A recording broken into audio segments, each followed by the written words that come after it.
It is 6:01. Good morning. I'm Jonathan Schaefer from the Superbook.com sports desk. The Titans survive a late rally again, this time getting a David Long Jr. interception of Carson Wentz to secure a 21-17 win over the Commanders in Washington. Wentz takes the snap, looking, throwing, intercepted, David Long, 10, 20, 25, 30, runs into his own man. David Long is taken down at the 46, and the Titans have shut down the Commanders at the 2. Yes, that is a hell yes. Once again, Derrick Henry led the offense, gaining 102 yards on 28 carries and scoring 2 touchdowns. Ryan Tannehill, 15 of 25, 181 yards and a score.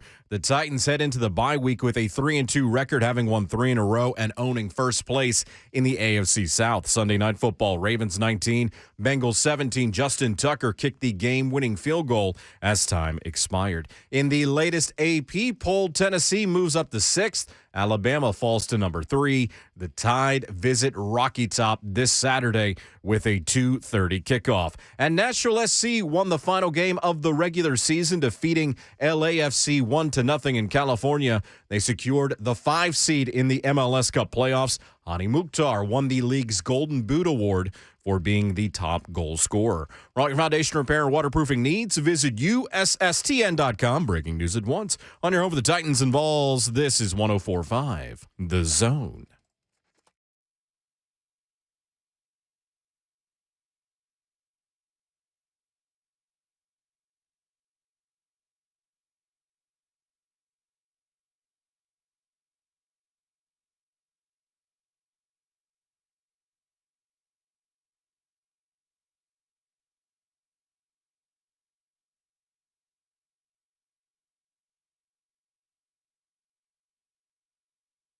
Final score, Tennessee 21, Washington 17, as the Titans come to our nation's capital and get it done again.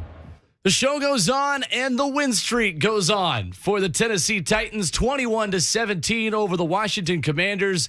Welcome in to another Victory Monday edition of Ramon, Kayla, and Will, powered by All Four Seasons Garage Doors here in Nashville, alongside Kayla Anderson, 11-year NFL veteran Ramon Foster, and the best producer in the world. The best producer in the world! There we go. His name is Jonathan Schaefer. My name is Will Bowling. We react with you to a big Titans win.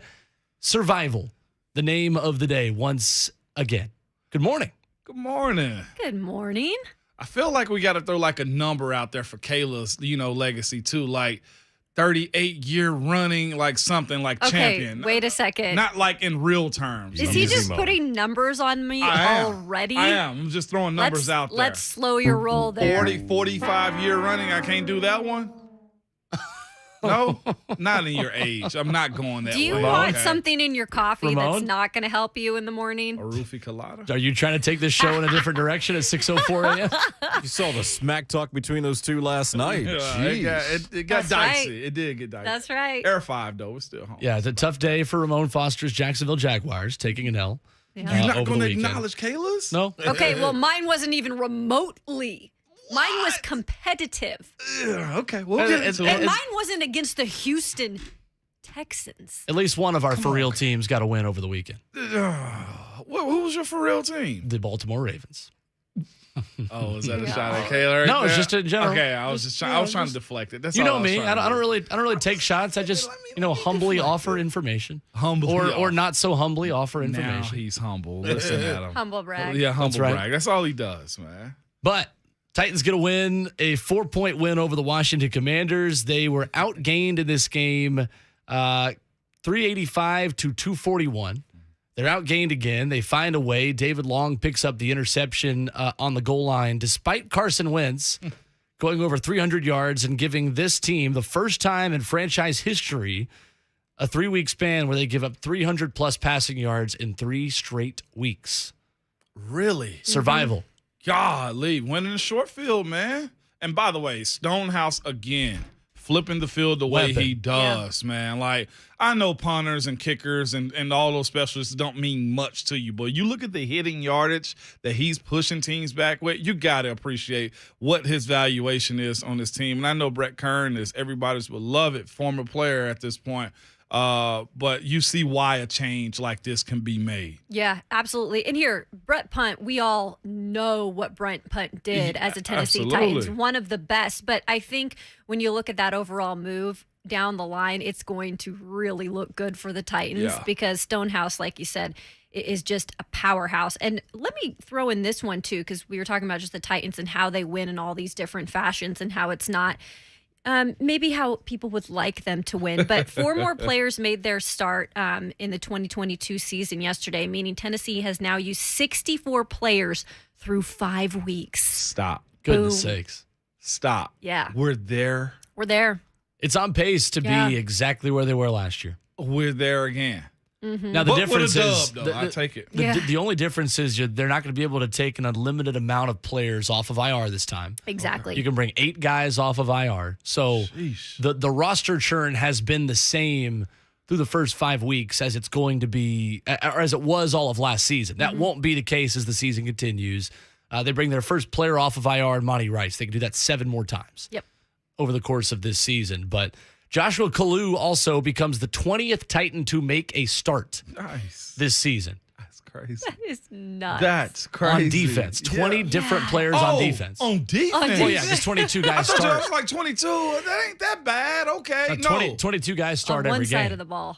So on one side of the ball, on defense, the Titans have had 20 players start, which leads the NFL. And John Robinson, we trust, baby.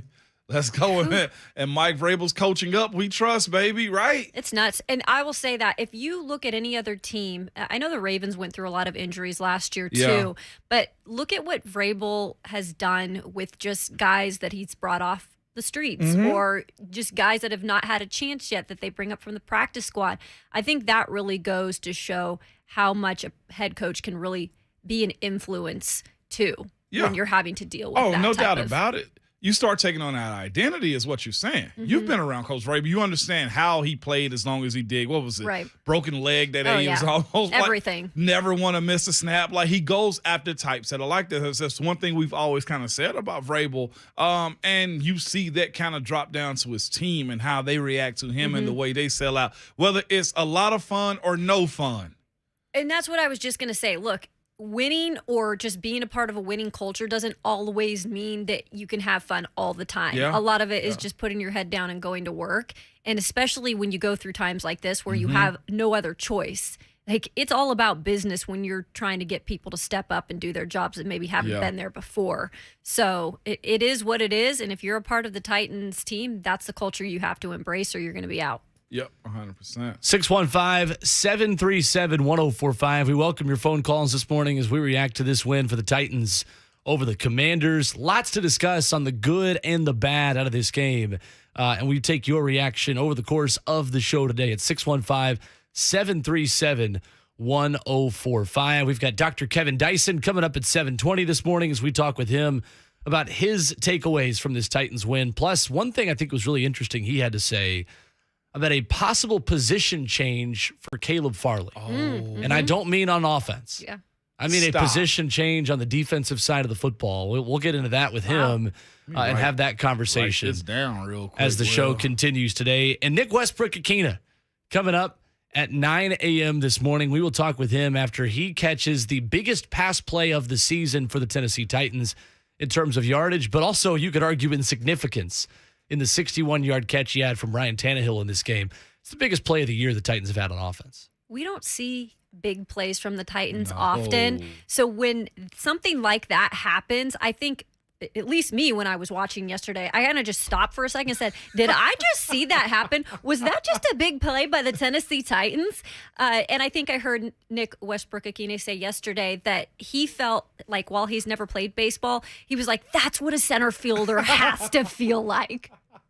It was. Like, yeah, it is. It is. He could have called a fair catch. He could have Right. called a That fair football. catch. Yeah. But that's pretty wild, though. And, Kayla, I think your point is you don't see many passing plays, No. big passing plays from this offense Not like like that. too. But looking at Tannehill's quote, he pretty much said, screw it. NWI is down there somewhere. And I was just like, you know what? The way he flipped his hips, like that wasn't an easy turnaround for him to go make that play like that. Big time play. And we were just talking about, you didn't hear much from him last year. Like, I do like what NWI represents. Oh, yeah. The ability to get more opportunities, though, is something that I love to see from him. But the Titans game plan and this Titans team is based upon one person, Derrick Henry. D. Henry. Yep. Derrick Another Henry. 100-yard rushing day. He is the offense. He just is. Essentially, that is where we're at still. That's not changed, and it's not going to change. And another 100-yard day for him. Another good day for the rush defense as well. Put that in the positive categories. But we've got positives and negatives to break down over the entire show this morning. The good, the efficiency of Ryan Tannehill, again, doing enough to win this team the game. The bad of Caleb Farley's performance and the offensive line's performance. Something that we've got to break down today because Dennis Daly regressed back to what many thought that he was coming into this season as a stopgap swing tackle. If something went wrong, he wasn't stopping much as far as Montez Sweat went yesterday. So we'll get into that as the show continues today. And Ron Slay and I made it back alive from Baton Rouge. All right. We're here I in one know. piece. I was following you guys Yeah. pretty fluently on Saturday because I'm thinking, oh gosh, I want to be there if something does go wrong, Just I didn't call protect 911. I was up in the upper deck for the first half with my Okay. family, and so me and my family and Slay was down in the lower bowl. Oh, I saw. And we went down to sit with him in the second half, and you should have seen the reaction of all the LSU fans around us, rolling their eyes, just going, "Oh, there are more of them." But wait, you said something interesting. You said they're Yes. either they're the So- nicest fans or what did you say? They're either the nicest or the worst fans Yes. you ever met in your life. It wasn't no in between. There is zero in between. Talking about LSU fans or Vols fans? LSU fans. No. No. I think there's a corollary LSU between the fans. two. Because I there's a think middle. kind of There's a both. middle ground for Tennessee fans. That's fair. All right, I'll give you that. Like, That's I'm a nice interesting. person. Like, I'll shake somebody's hand, but I'll also be an absolute menace to society if I really want to be. And I know you're going to record that, and I honestly look forward to hearing that again because Look I at want it to be old dog. further Let's emphasized. go in the open. Look at old dog. People who over say here. I'm not violent enough clearly don't know me, by the way. But anyway, I accidentally, I have a story later because I accidentally walked through the LSU student section Oh, I want to hear Oh this. no. on the way to get to my seats. I'm gonna be real. That was one of my anxiety points of not going on this triple, just a smidge. And I may or may not, but definitely did try to open an FBI investigation as I was walking through the student section.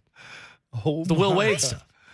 Everyone chants FBI at LSU. I may or may not have done that by myself and with 100 LSU You students did in my face. not. This Well, guy. May or, hypothetically, I may or may This not. guy. But we'll He's a save that heel. story for what later is on in the he's show. meaning to get hurt? He's a heel. He is. No, he admits it. Zach on YouTube says, call an ambulance, but not for me. That's exactly how I felt. That's how we felt about the Tennessee Titans in Washington. We Oh, take what your a phone guy. calls after the break at 615-737-1045.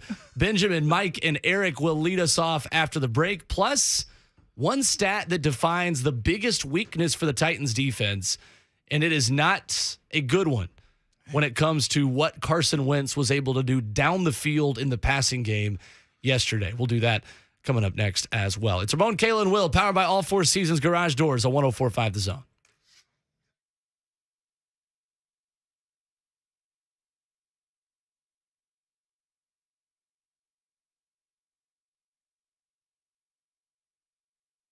People here know Genesis Diamonds as the value leader. They've proven it. You know why? Genesis is a true direct importer with connections that go back for 50 plus years. No middleman markups, no consignment fees, no third party people to pay. But one thing people here really love about Genesis, this is where you can get her a better ring, a designer ring, a handcrafted ring that reflects how you see her. While other stores sell knockoff rings or poor quality overseas rings, at Genesis, you can get her a stunning designer ring made here in America by top designers.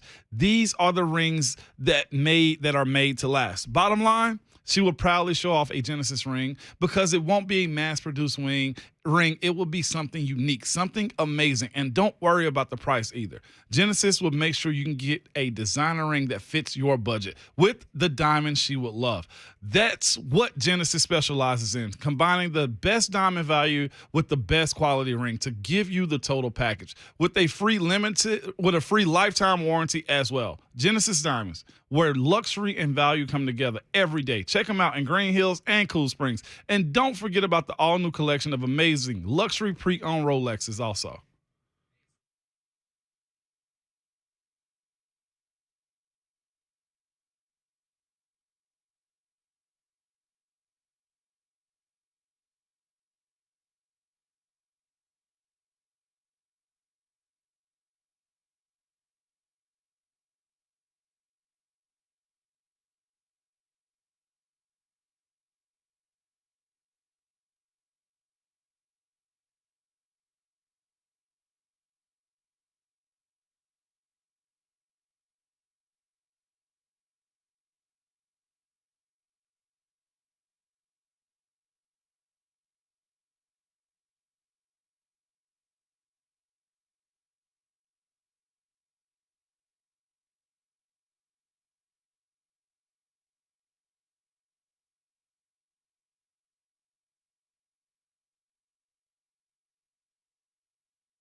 Play fake. Tannehill rolling to the right, looking, pumping, throwing deep downfield. Going to give Westbrook-Ikhine a shot at it. He got it! Westbrook-Ikhine with the catch at the 11-yard line over McCain. What play by Nick Westbrook-Ikhine to find the ball and win the battle. And that man will join us later on in the show at 9 a.m. Nick Westbrook-Ikhine, a 61-yard catch. Sets up the touchdown for Derrick Henry. Sets up the victory for the Tennessee Titans, 21-17 over the Washington Commanders. Welcome back in. It's Ramon, Kayla, and Will, powered by All Four Seasons Garage Doors here in Nashville. Will Bowling, Kayla Anderson, and Ramon Foster with you. Taking your phone calls at 615-737-1045, where Benjamin leads us off this morning from D.C. on the phone lines. What's going on, Benjamin? Morning, Ben. What's happening, y'all? How y'all doing? We're good. What's up, Good Ben? morning. Hey, man, listen, it was a beautiful thing yesterday to see so many Titans fans come out and take over that stadium. I was in there with my kids, man, and Titans, man, they actually they showed a lot of love to the fans. The players were very, like, they were all about embracing us, and they showed love, man. So shout out to the Titans. Shout out for the big win. One thing that was kind of reoccurring, obviously, was the secondary having conversations. And I think once we get Mold in and we get Hooker back, man, the secondary is going to look completely different. So I'm not really too worried about the defense. I hope that the offense could get more consistency, but that seems like it's a running theme every week. But other than that, man, great win. Ms. Kayla, welcome to the morning show, man. We love you. We're looking forward to you, and I hope you have a good day.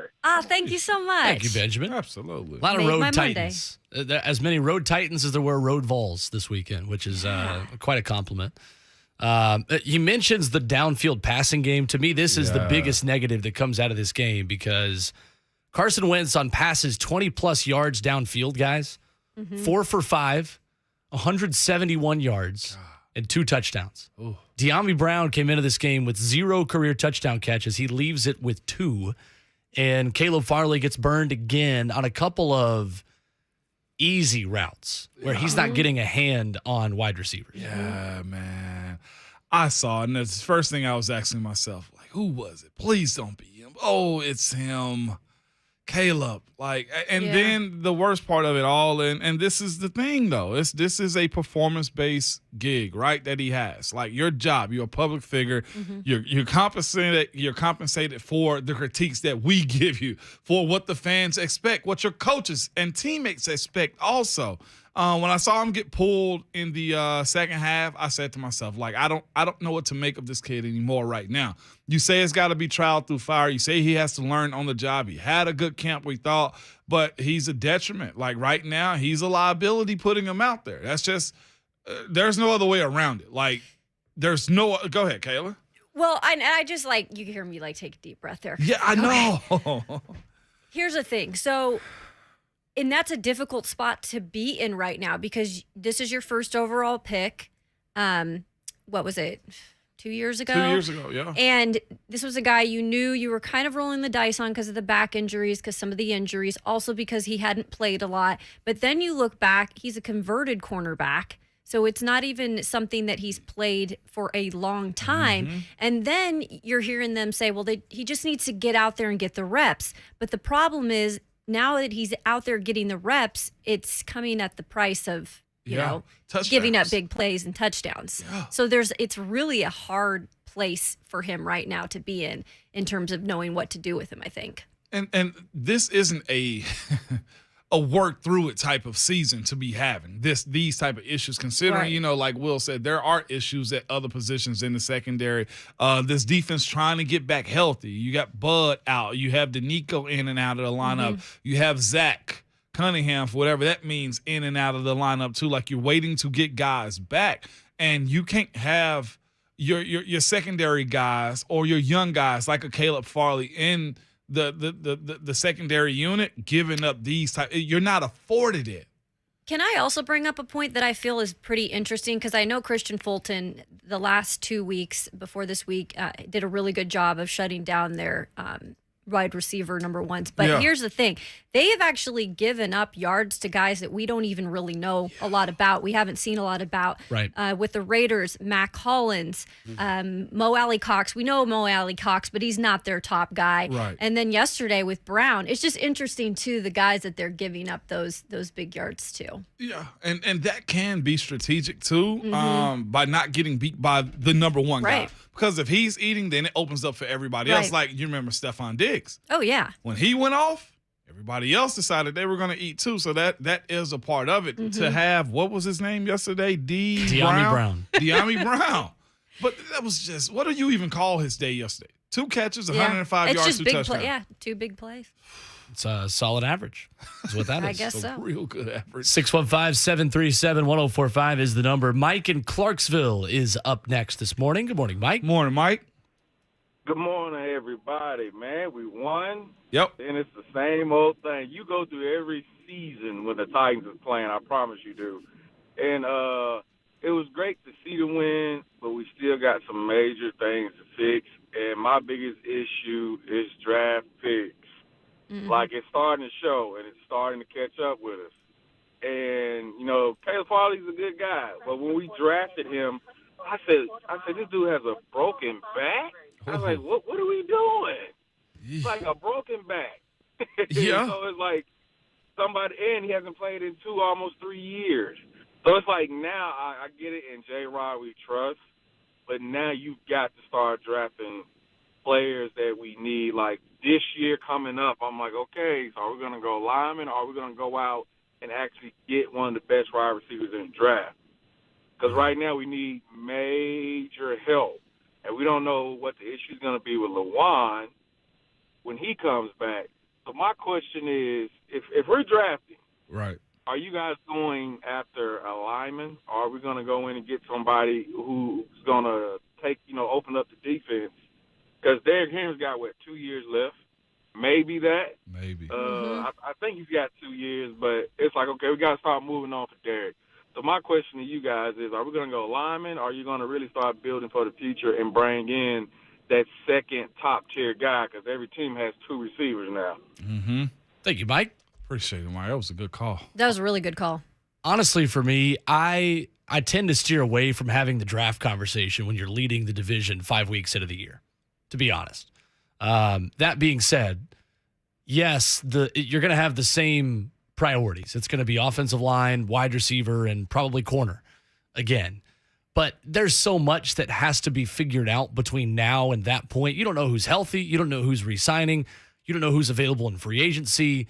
Like, I just don't like having the draft pick conversation in week 5 and punting on whatever else you have left this season because you're leading the division right now.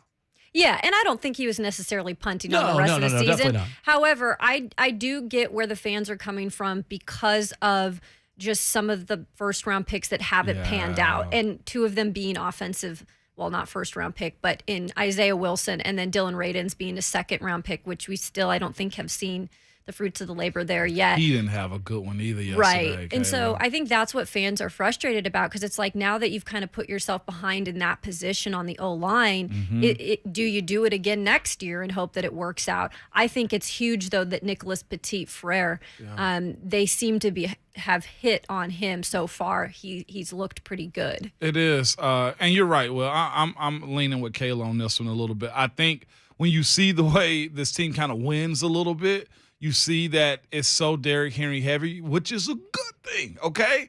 But because that's one thing we didn't mention is that red zone, what are they, 10 of 11 as of late as far as like scores? 93%, 92%. That's high. And why is it high? Because Derrick grabs the ball, and now he's so intent on getting to that line of scrimmage. Like, he's falling for 5. Like, you hear coaches like joke about it, like, oh, he's falling for 3. No, Derrick's falling for 5 yards of pop down there, man. And you just look at, I guess, the firepower of everybody else. And, Will, to your point, or to the point you made earlier, like, how sustainable is it winning like this, though, too? You know, like, that's the issue, I think, where guys like Mike and other fans that watch this team's like, it's awesome. You get a dub. You travel to go see this team win. This is like this is a Mike Vrabel way of winning, right? But how long is it sustainable before you really get into a fight with a really good team like a Buffalo? we'll see what Kansas City has to offer this year. But at certain teams, you look and you say, I don't know if we're that close. And then you see their talent. Well, I think that's the issue. It's like, well, they drafted that guy. At least when they got that guy, they gave up this draft pick to go get him. Like Buffalo's done that. We've seen the Rams go do those types of things. You look at Dallas Cowboys and how they're winning right now with their drafted guys. The Giants are winning with their drafted guys. Right. And it really is not making you jealous. It's just like, when we going to get some of those nice draft picks too? It doesn't help that Traylon's on IR. There we turf go. toe. Yeah, I think first-round draft picks that are going to help at that level. Yeah. There have been draft picks that I think that's that have contributed. Like Christian Fulton was second, I'll take that. Yeah. Roger McCreary, I'll take that. Nicholas Petit-Ford, I'll take that. David Long. Those Even Weaves now. Weaves, I'll Yeah. take that. But watching Washington D-line kind of get off a little bit yesterday, even though they lost, it was just like, man, that's first-round talent. Yeah. Well, our two Erics are back again. So we've got Eric 1 and Eric 2 that are once again on the phone lines. We'll see which one is Eric 1 and which one is Eric 2 today. We'll begin with this Eric in Nashville. What's going on, Eric? Morning, Eric. Yeah, it's just kind of wild how that works out, guys. But, guys, I'm going to talk about the Titans game in a minute, guys. But I got to do a little bit of a shout-out. I found out late yesterday that I'm a season ticket holder and I sit in 312. I found out that one of our members passed away. Don't know his last name, but I know people are listening that do, because some of them have told. I've forgotten it. His name was Chris. He was the mayor of 312. He led the cheers for years at the Titans games. He was a season ticket holder since day one. He would pass out candy to his fans. He was married, had a family. He, in fact, was at the last home game, but he had some health issues over the last few years. I found out yesterday he had a bad fall, and he had a pulmonary embolism, and he passed away. And just want to give a shout-out to him and his family. Yeah. I know some of the fans, I'd heard, they're probably trying to see if they can do some sort of thing on the scoreboard at the Indianapolis Colts game a week from Sunday. I don't know if it's going to be like just a thing with his name, in memoriam or some sort of video tribute or whatever, but I heard that there's something going on that behind the scenes, so there may be some fans of Since 312 who's listening, but just wanted to give a shout out to him and his family. Absolutely. But as far as the game yesterday, guys, it's just Titans always keep you living on the edge, and certainly fantastic play by David Long yesterday. He read the eyes of the quarterback, Carson Wentz, but a couple things, and I talked to you about this yesterday, Will, the fact that Rivera used that timeout, which I think was huge to challenge that play. Had he had that additional timeout, could have made a difference, and who knows what would have happened if he had that extra timeout. I guess he wished he could have had that back, because I think he probably did. If Long doesn't make that play, that could be a touchdown because it was just right around the goal line. But great credit to him on the play. Also, Tannehill, under duress all day, made that great play to Nick Westbrook-Ikhine. We finally get a touchdown in the second half after not getting one in the last several games, which we needed. But also, like I said, the officiating yesterday was terrible, especially two things. The roughing the passer call of Jeffrey Simmons was ridiculous. That was a horrible call. And also where the commentators mentioned, I guess it was the second sack on Tannehill where the Washington player ripped off his helmet. Sweat. That should have been a 15-yard penalty for unsportsmanlike contact, which would have continued to drive. The refs missed that. And just some other calls where I thought a flag came in late, and also one that was coming from just was way across the field. It's just, I know you got to make calls, but I just wish you just had a little bit more consistency, guys. Right. I'll get off. Y'all take care and have a great day, and shout out, Chris, to you and your family, and just my thoughts and prayers with you. Y'all take care. Thank you, Eric. Thanks, Eric. The Jeffrey Simmons call, I said it yesterday on Titans Talkback, by the letter of the law was correct.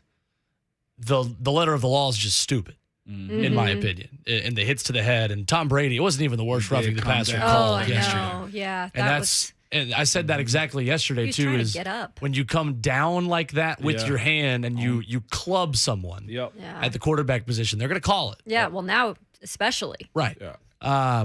You hear Mike Vrabel a lot say you want to swipe.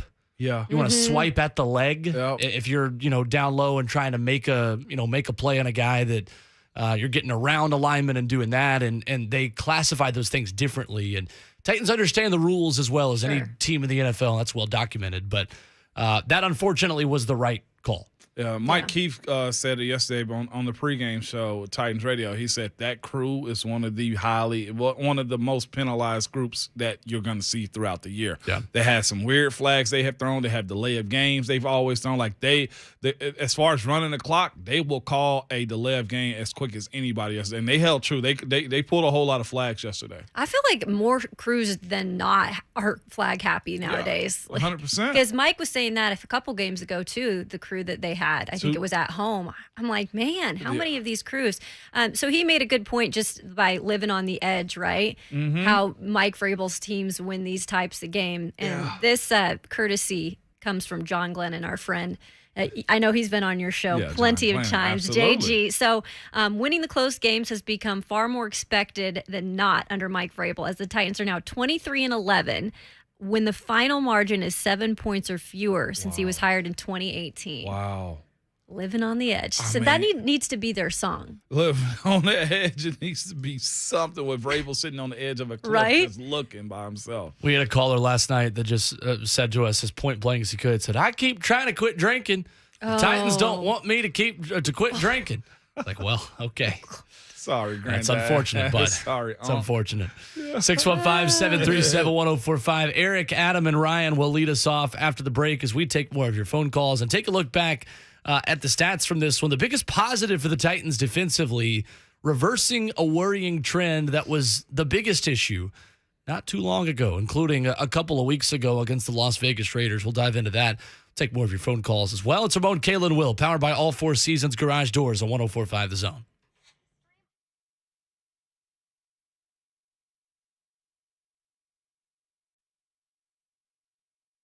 Hey, it's Schaefer. I'm with my friend Trey Hartsook of Dickens Turf and Landscape Supply. We're here, Trey. We're in the fall. I've got leaves on the ground that I got to take care of, clippings, the whole thing. I need the right equipment to get the job done, and I know you guys have various brands and companies that I can choose from. And that's what I think separates us from the competition, is just knowing that you can come into Dickens Turf and Landscape Supply, and you don't just have to buy one brand. You can really look around, price shop, and get what you need for your lawn. Stop in and see us. And it's not just that. Don't limit us to that. We have a ton of other equipment, a lot of specialty stuff. Say you got to trim your trees, you need an attachment to get up a pole saw attachment. We can help you with that as well. Any of those things in the lawn, trust Dickens Turf and Landscape Supply. All you got to do is stop in and see us. We're conveniently located all over Middle Tennessee. Got locations in Nashville, Cool Springs, Hendersonville, Murfreesboro, Bellevue, Brentwood, Lombard, Mount Juliet, and Franklin. Opening up at 7 a.m., closing at 4:30 p.m. Monday through Friday, 8 to 12 on Saturdays. If you can't get a hold of us, check us out online, DickensSupply.com.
Henry diving, stretching the ball. Touchdown, Titans! Henry broke the plane by stretching the football, and Tennessee has surged back in front. Give it to the big back. Give it to the big back. That's what he does. And Derrick Henry did it yesterday in a 21-17 win for the Titans over the Commanders, leading the way for a big third in a row Titans win. It's Ramon, Kayla, and Will, powered by All Four Seasons Garage Doors on 104.5 The Zone. Will Bowling, Kayla Anderson, Ramon Foster with you, taking your phone calls at 615-737-1045. Eric in Nashville is up next. What's going on, Eric? What's up, Eric? Rocky top of the morning, ladies and gentlemen. Yes, sir. Good morning. I'm a little sunburned. I'm tired. It was an 8.5 hour ride back, but by God, was it worth it on Saturday. Amen. I'll tell you this real quick. The LSU fans, nicest opposing fan base I've ever been around. 100%. Wow. I totally agree. And it's funny, a few years ago, when I went down to Auburn fans like, oh, LSU fans are the worst, this and that. Before I hear them, think maybe it was more the Auburn fans than it was the LSU fans. They're either the worst or the best. 100%. It depends on who you talk to. Right. But it was a fun weekend yesterday. The Titans, I didn't get to see the game, listen to it on the way back, but you know what? Hey, they won. We can come in and criticize, this and this and this, but you know what? They're winning games. Right. And at the end of the day, they're going to the bye week and they're in first place. Yep. So, but now the Volunteers, this week is going to be, I can't even imagine. This is how it's supposed to feel. I have people on Twitter saying, guys, in the 90s, this is what it was all the time. So this is going to be epic. And I tell you what, I don't care if they got Milroe or Bryce. The way Tennessee's playing right now, Tennessee can play and beat any team in the country. Mm-hmm. Tennessee's the only team in the top 5 that have played and beaten 3 AP top 25 teams. So all these other Michigans and Clemsons and Ohio State saying, oh, you ain't played nobody. You want to check your schedule there, Chief? So, hey, we're a top 10 team. We're a top 10 program. Let's start acting like it. We ain't backing down from nobody. We want BAMA. Let's go Vols. Thank you, Eric. Love it, Eric. Appreciate the call. I was trying to stay cool. Cool. I'll bring you back down to earth real Kayla, quick. go So ahead. Do it, I Kayla. agree with the Clemson and Michigan. I haven't seen enough out of Clemson and Michigan being an AP top 25 voter too. Put my plug in there again. But I will say I've seen a lot of Ohio State. That team's legit. It's the only quarterback I'd put ahead of Hendon Hooker for the Heisman right now. I mean, it was But Hendon is making a case. I'll tell you that much. He's number 2 on my list. He really is making a case for being a Heisman favorite right now. When he had an off game on Saturday. I know, Yeah, he did. right?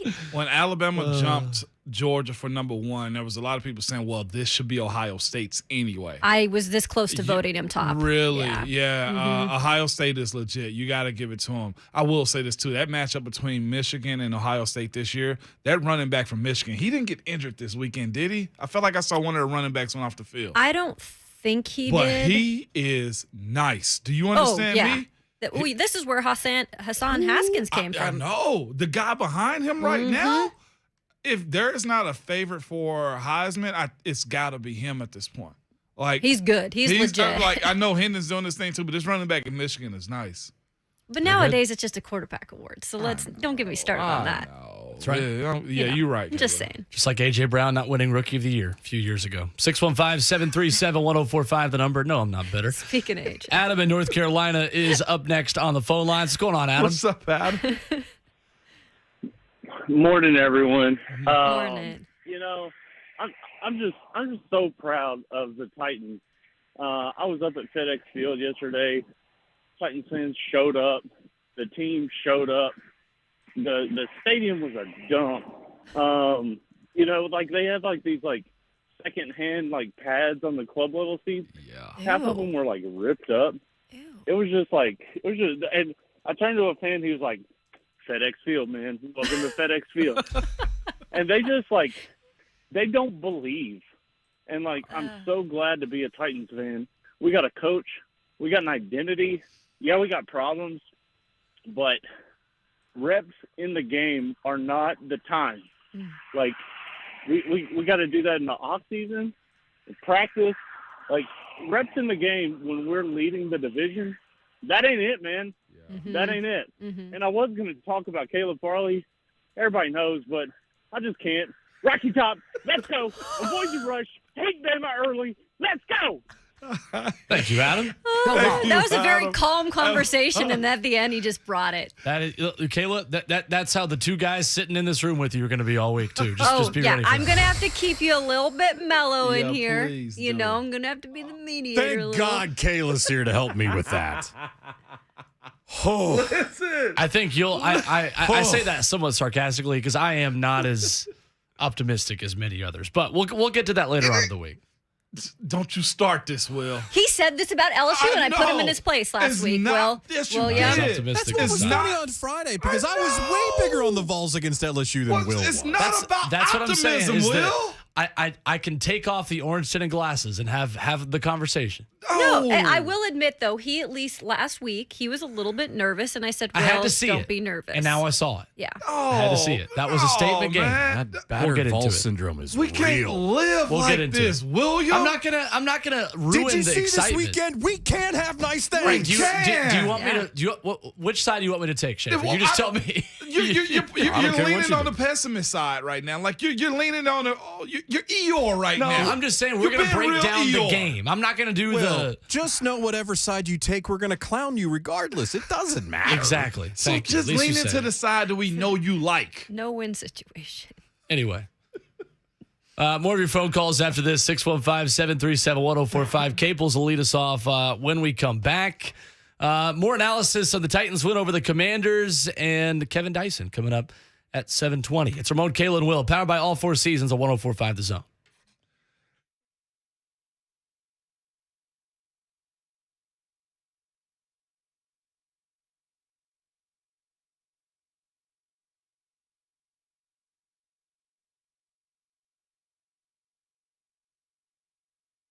When it comes to large home repairs, a lot of the time we homeowners pretend we don't see the warning signs. We are afraid of what we're going to hear. This is especially true with waterproofing and foundation repair. It could be something big that needs to be fixed, or it could be a small problem now that will become bigger later, or it might not be nothing at all. In these moments, you want a peace of mind. That's when you need United Structural Systems. With USS, you get problem solvers, experts to educate you and help you understand what's happening with your home. USS will provide an honest diagnosis and stand by their work and warranties. USS is based right here in Middle Tennessee and is a member of our community. So when it comes to something as important as your home, USS is the company who cares and the company you can trust. USS, serving Middle Tennessee, Southern Kentucky, and Northern Alabama. Find them online at ussstn.com or call 615-227-2275. We guarantee our best. Call USS.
Straight up 7 o'clock. Good morning. I'm Jonathan Schaefer from the Superbook.com sports desk.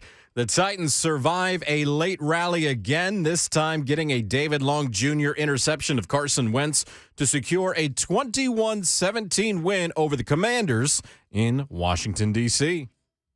Wentz takes the snap. Looking, throwing, intercepted! Intercepted, David Long!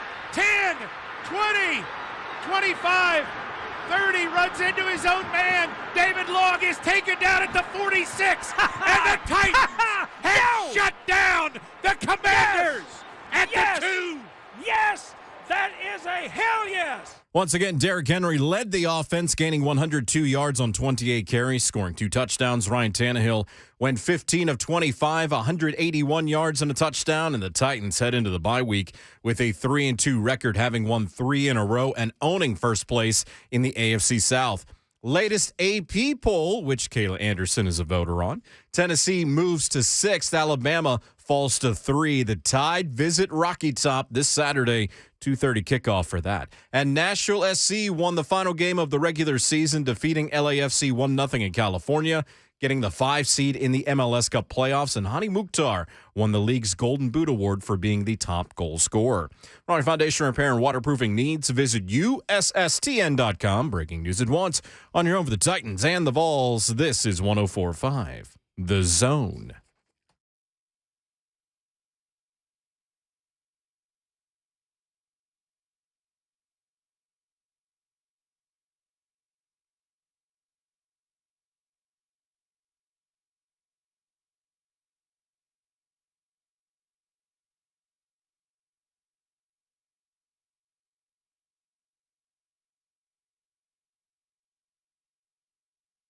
Final score, Tennessee 21, Washington 17, as the Titans come to our nation's capital and get it done again.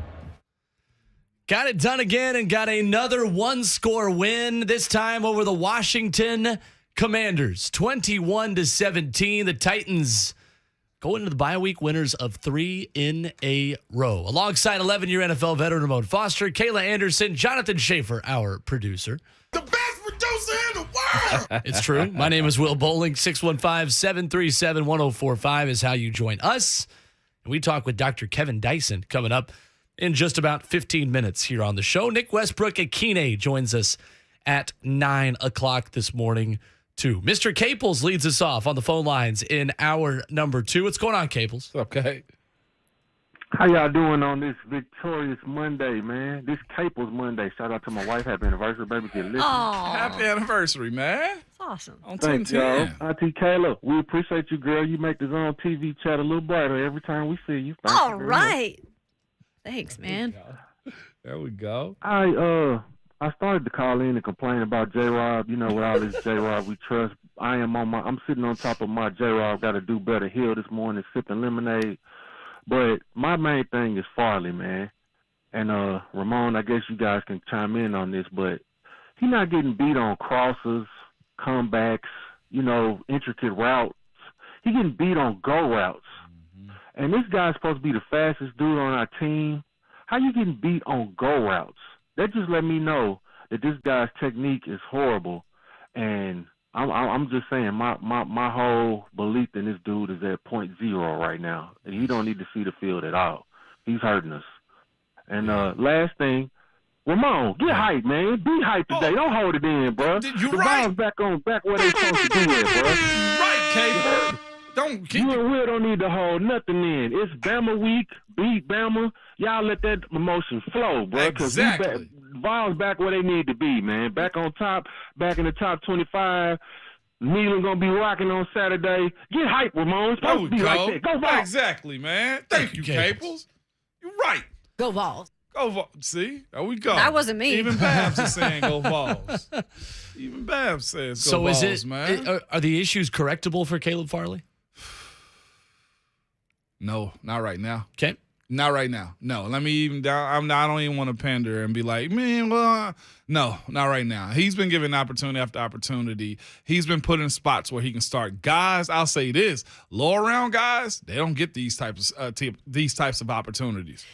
Anything but a first rounder, he's not out there. Well, that's what I was going to say. This is because he is a first rounder. And it's like, how much do you put into giving him opportunities? And at what point do you either change his position or you just say it's not going to work? That's a difficult spot to be in no matter how you look at it, but you drafted it. But this is the other part, too, Kayla. You just mentioned it. Like, with everybody kind of banged up and battered right now, secondary. Exactly. You said this about the offense, and I think it's the same about the defense. You said they got to use everybody, That's what I'm saying. That's the problem, right? That's the problem. And he's here, I ain't going to say he hasn't developed, because from the offseason, we heard he has. He won all the awards in the offseason. Go. You know what I'm saying? Him and Des Fitzpatrick, who is on the field for the first time this season. So it was open on a third down and didn't get targeted. You asking me, is it salvageable right now? I'm rolling with I don't trust him enough to put him out there. It's just like letting a kid drive your car and he wrecks the first time and then he wrecks it again and then you let them go out on their own, they wreck again. Like, at some point, I got to stop letting you wreck in my cars. You see what I'm saying? Like, he's a kid that doesn't know how to drive on the road right now.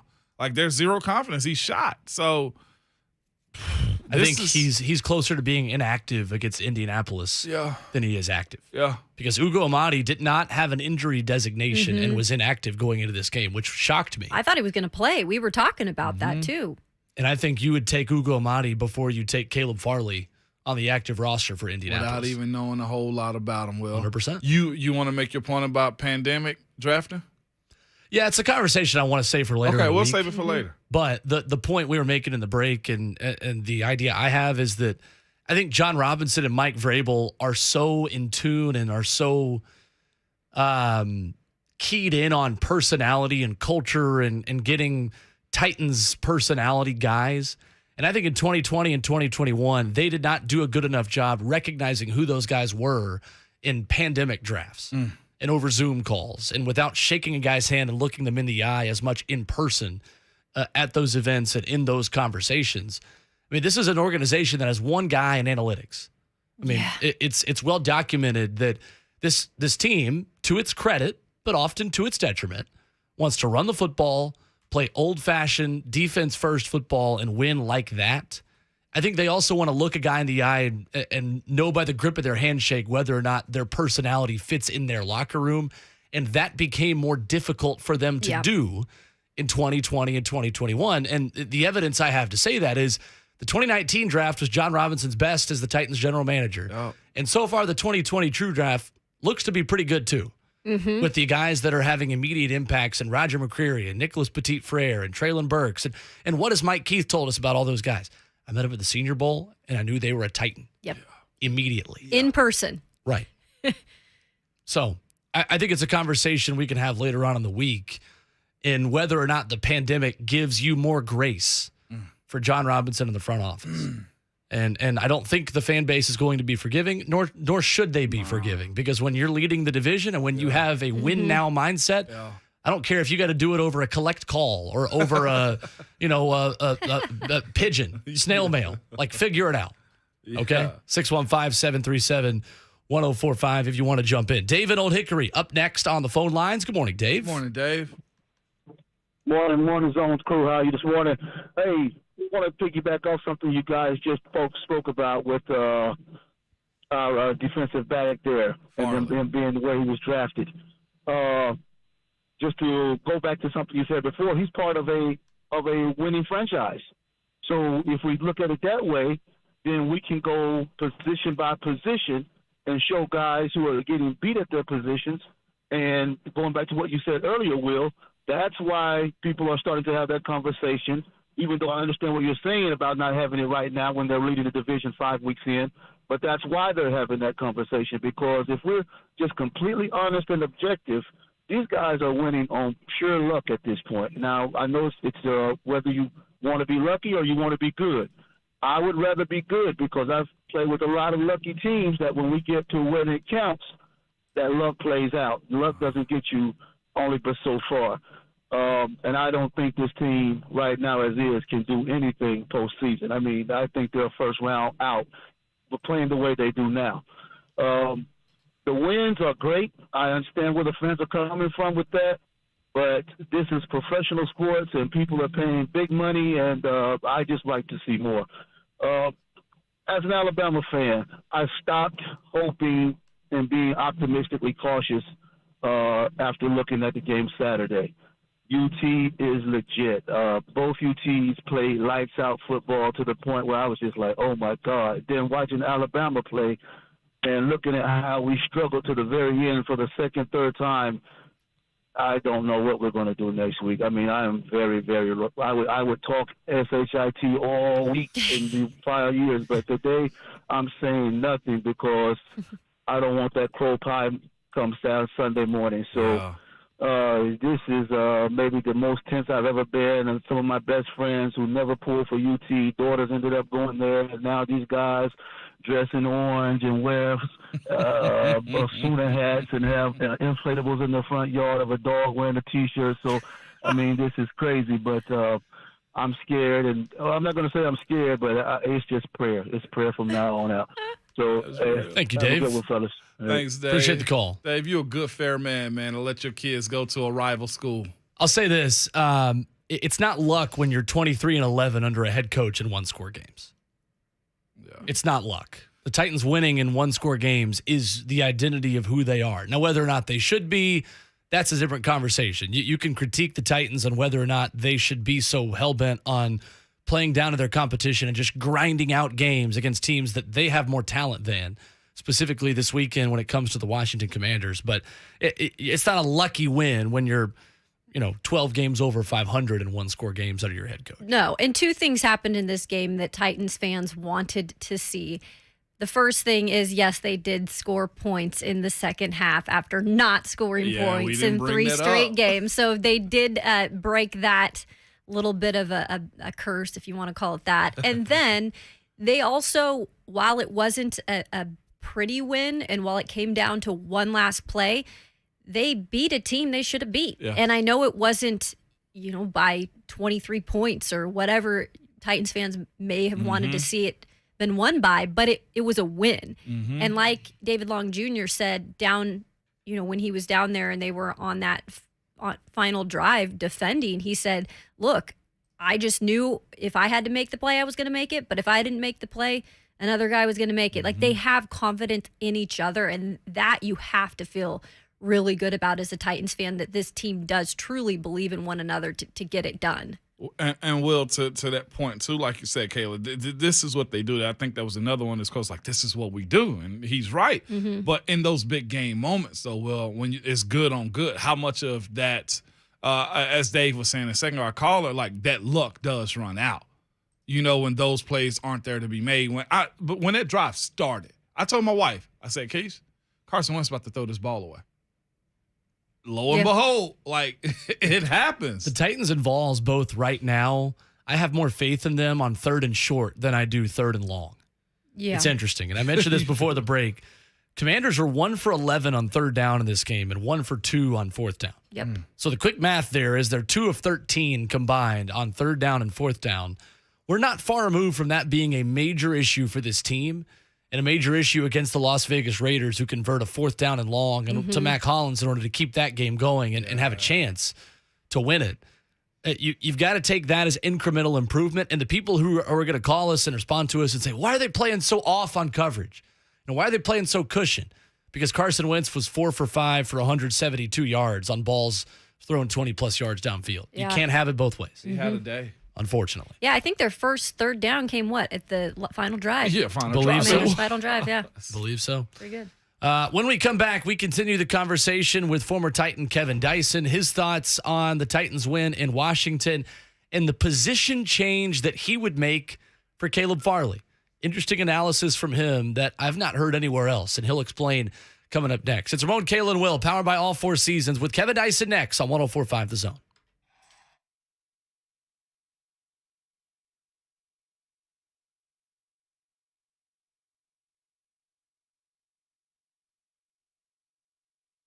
Hey, it's Jonathan Schaefer for Lee Company, and you've heard me talk about all of the solutions that you can get at your residence, the home maintenance plans, how Lee Company can help you with plumbing, electrical, and so much more. But what about your facility, especially if you're a facility manager? Lee Company, they can help you out with that too. They can provide the solutions for maintaining your facility, HVAC, plumbing, electrical, general maintenance, new technology, much more. And they're not just providing services for you. They can become your on-site strategic partner. Yeah, you can enter this partnership with them. Now, whatever your facility may be, they work with unique facilities and they can offer you custom solutions for your business. If you want to find out more, leecompany.com, click on My Facility. That's leecompany.com, My Facility. Get solutions for your facility with Lee Company. All you need.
Play fake. Tannehill rolling to the right, looking, pumping, throwing deep downfield. Going to give Westbrook-Ikhine a shot at it. He got it!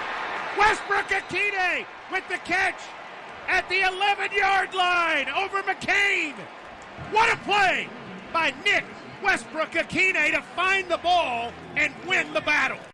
Play of the day for the Tennessee Titans, 61 yards to NWI, a 21-17 win made possible by that catch and by some gritty offense in the second half and some points in the second half. That's new for the Titans. It's Ramon, Kayla, and Will, powered by All Four Seasons Garage Doors on 104.5 The Zone. Kayla Anderson, Ramon Foster, and Will Bowling with you as we go to the Mark Spain Real Estate Hotline and are pleased to be joined by former Titan Dr. Kevin Dyson. What's going up, Kevin? How are you?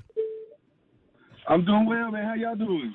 Good. I figured it had been too long since I'd done a show with you, about 14 hours ago, so we might as well run it back already this morning. Might as well run it back, man. It's only been a few hours. That's right. We talked yesterday about this on Titans Talk Back, but I'll kind of give you the opportunity just to reset your biggest takeaways. What's the biggest takeaway you have from this win yesterday? Oh, man, the biggest thing is you got to win. You find a way to get your third in a row right before your bye week, especially with all the injuries, the ups and downs you've had this year, the inconsistency. The fact that you actually found a way to put some points up in the second half. Now, it wasn't spectacular by any stretch of imagination, but it was enough to seal the victory. And then at the end of the game, you found a way to seal the win, making a play down there inside your own 5, and somebody has to step up and make them play, and you become the team that does it and gets the win, man, and that's huge. And going into the bye week, it's just a good, more positive feeling. Now, as we talked about it yesterday, how easily this team could be 4-1, and we'd be having a vastly different conversation, even though 3-2 is still pretty good. Doc, the way this team is winning, we had a caller in the last segment kind of say, it's kind of lucky with the way that you win a little bit with how the Titans are winning. How do you kind of view it a little bit with the way Vrabel has his team prepared in these wins? Man, there's no such thing as luck in the NFL. You know that wrong. You know what I mean? It's just, you try to get as many wins you can. You stack them as much as you can. It's hard enough to win the National Football League from week to week.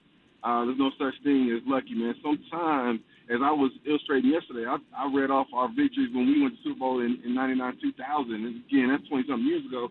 But we're talking about 3-point wins, 1-point wins. We had a couple of 2-score, 3-score games, but essentially the National Football League is about a 1-score difference. It's balanced for free agency. The talent is spread throughout the league. And so, you're just stacking up wins. It's not necessarily lucky. I think guys get that mentality. When you get into a tough spot, tough game, it just becomes part of the norm. You find ways to win football games. You just, you get in situations that are familiar to you, and you learn how to persevere. And some teams do it better than others. I mean, we'll just look at the Giants. Last year, they were a lot of close football games they never closed out. Well, look at this year. They're closing those games out. Now they're 4-1 and leading their division right there with the Cowboys. So it just goes to show you every year is different, and you got different personalities in each team. But it's hard enough getting wins in the National Football League. So you got to take them when you can get them. Kev, I think we look at this situation this year as the Titans win 3, and there's one guy in particular that's looked different since week 2, and that's Derek. What do you think has been the conversation or just his attitude change from the way he's attacking the line of scrimmage and the way he's finishing runs now? Part of that, I think they just got him involved in other facets of the game. We know very well people are going to attack the box with him. They're not going to let him be the piece that changes the dynamics of the game. They're not trying to let him get off and get those big, spectacular plays. They got 8 guys in the box. I think Coach Mack said at one time it's like 8.5 in the box at one point, and they were just making sure he's not the one that beat you. And I think the Titans recognize that going into that third game, saying let's find another opportunity to get our best player with the football, and they used him in the screen game, so in the pass game. He had a tough catch yesterday. He had a screen that opened up for his teammate to get in the end zone. I mean, they're finding ways to get him the football that seems to be opening up running lanes a little bit more for him. He didn't turn on my mic. There we go, Schaefer. Trying to silent Kayla Anderson. All right. Two hands. So we were talking about Derrick Henry, but clearly there's been a loss at the wide receiver position. You know, you lose A.J. Brown, you get Traylon Burks. He's out with turf toe right now. So a lot of these other guys stepping up. We've seen some good things from the veteran Robert Woods. But it's also something where I think Todd Downing has had to use bits and pieces of that talent. And what do you think of the job he has done so far? Just, you know, calling those plays like a Nick Westbrook-Ikhine downfield and guys like that who have to step up when the time is right and make the play. Man, I tell you what, I still feel like from a schematic standpoint, it's not necessarily scheming guys opportunities to be explosive, make plays. I think he's calling his offense, right? Just whatever's within the scheme, this is what we run, and guys try to make plays within that scheme. They're not necessarily scheming up. As you see, like, I'll use Cooper Kupp as an example. I mean, they're scheming 10, 11 opportunities a game for him because he's a guy they want to get the ball in. And I feel like from a passing game perspective, other than the running backs here specifically, they're just calling their plays. There's not necessarily anything wrong with that. But I think sometimes you got to do some things dynamically in your offensive play calling to create some big play opportunities. Even the one yesterday with Westbrook-Ikhine, that was a oops. I mean, he had pressure. He escaped. You know, I think more or less he was a decoy to clear out for somebody underneath. And Tannehill said, I'm just going to take the opportunity. And what a great catch. He made a great play downfield for a 60-something yard gain. So I think, you know, in part, they're not having a guy like AJ, kind of a unique talent in this league, if you will, because everybody's talented, a guy that has a unique skill set, that you are intentional. What we saw with A.J. Brown, we saw screen game, we saw reverses, we saw deep corners, we saw deep overs, we saw just flat out 3-step, let it go routes, you know, from shotgun. And so what I'm not seeing that so far is that with this receiving core. And I think Robert Wood, you know, is probably getting some knowledge about him and his skill set. They're getting him the ball, some opportunities, some targets a little bit more. I just like to see them maybe scheme up a little more vertical game for these guys. Mm-hmm. Kevin Dyson with us this morning on Ramon, Kayla, and Will. Dr. Dyson, you mentioned yesterday that you think Caleb Farley should make a move to safety. Why do you think that is the best position for him? Well, you know, it's probably not going to be popular opinion. I look at him, I look at his progress, and I look at his hips. And I think vertically he can run, but we saw him get kind of run by yesterday. But I still think he's fast enough. I think he has enough skill set, enough football IQ that moving to safety would be kind of a natural fit. I think he can play the middle of the field and get sideline to sideline and be fine. Can he fill the alley? That remains to be seen because there is a different kind of feel from a safety standpoint. But I just feel like he struggled at the point of attack. If he doesn't get his hands on guys are kind of turn him around a little bit. I still think he's a good football player, and I think he has a lot of good football left in him. I just don't know if right now, based on where he has been with his injuries, with his progression, the limited time he's had at corner, if he has that in him for the National Football League right now. It's a throw-in league. You know, you really can't put hands on guys at the point of attack. And for a guy like him who seems to be struggling with that confidence a little bit at this line of scrimmage, not having that top-end speed that he probably once had compared to when he had before the injuries, I just think that's a natural move for him. I don't know if that's going to be anytime soon. That might be a conversation you can have in the offseason. But that's just, I'm looking at his body type, looking at the way he moves. I just think that's a pretty natural fit, and he can have a pretty natural, long career doing it.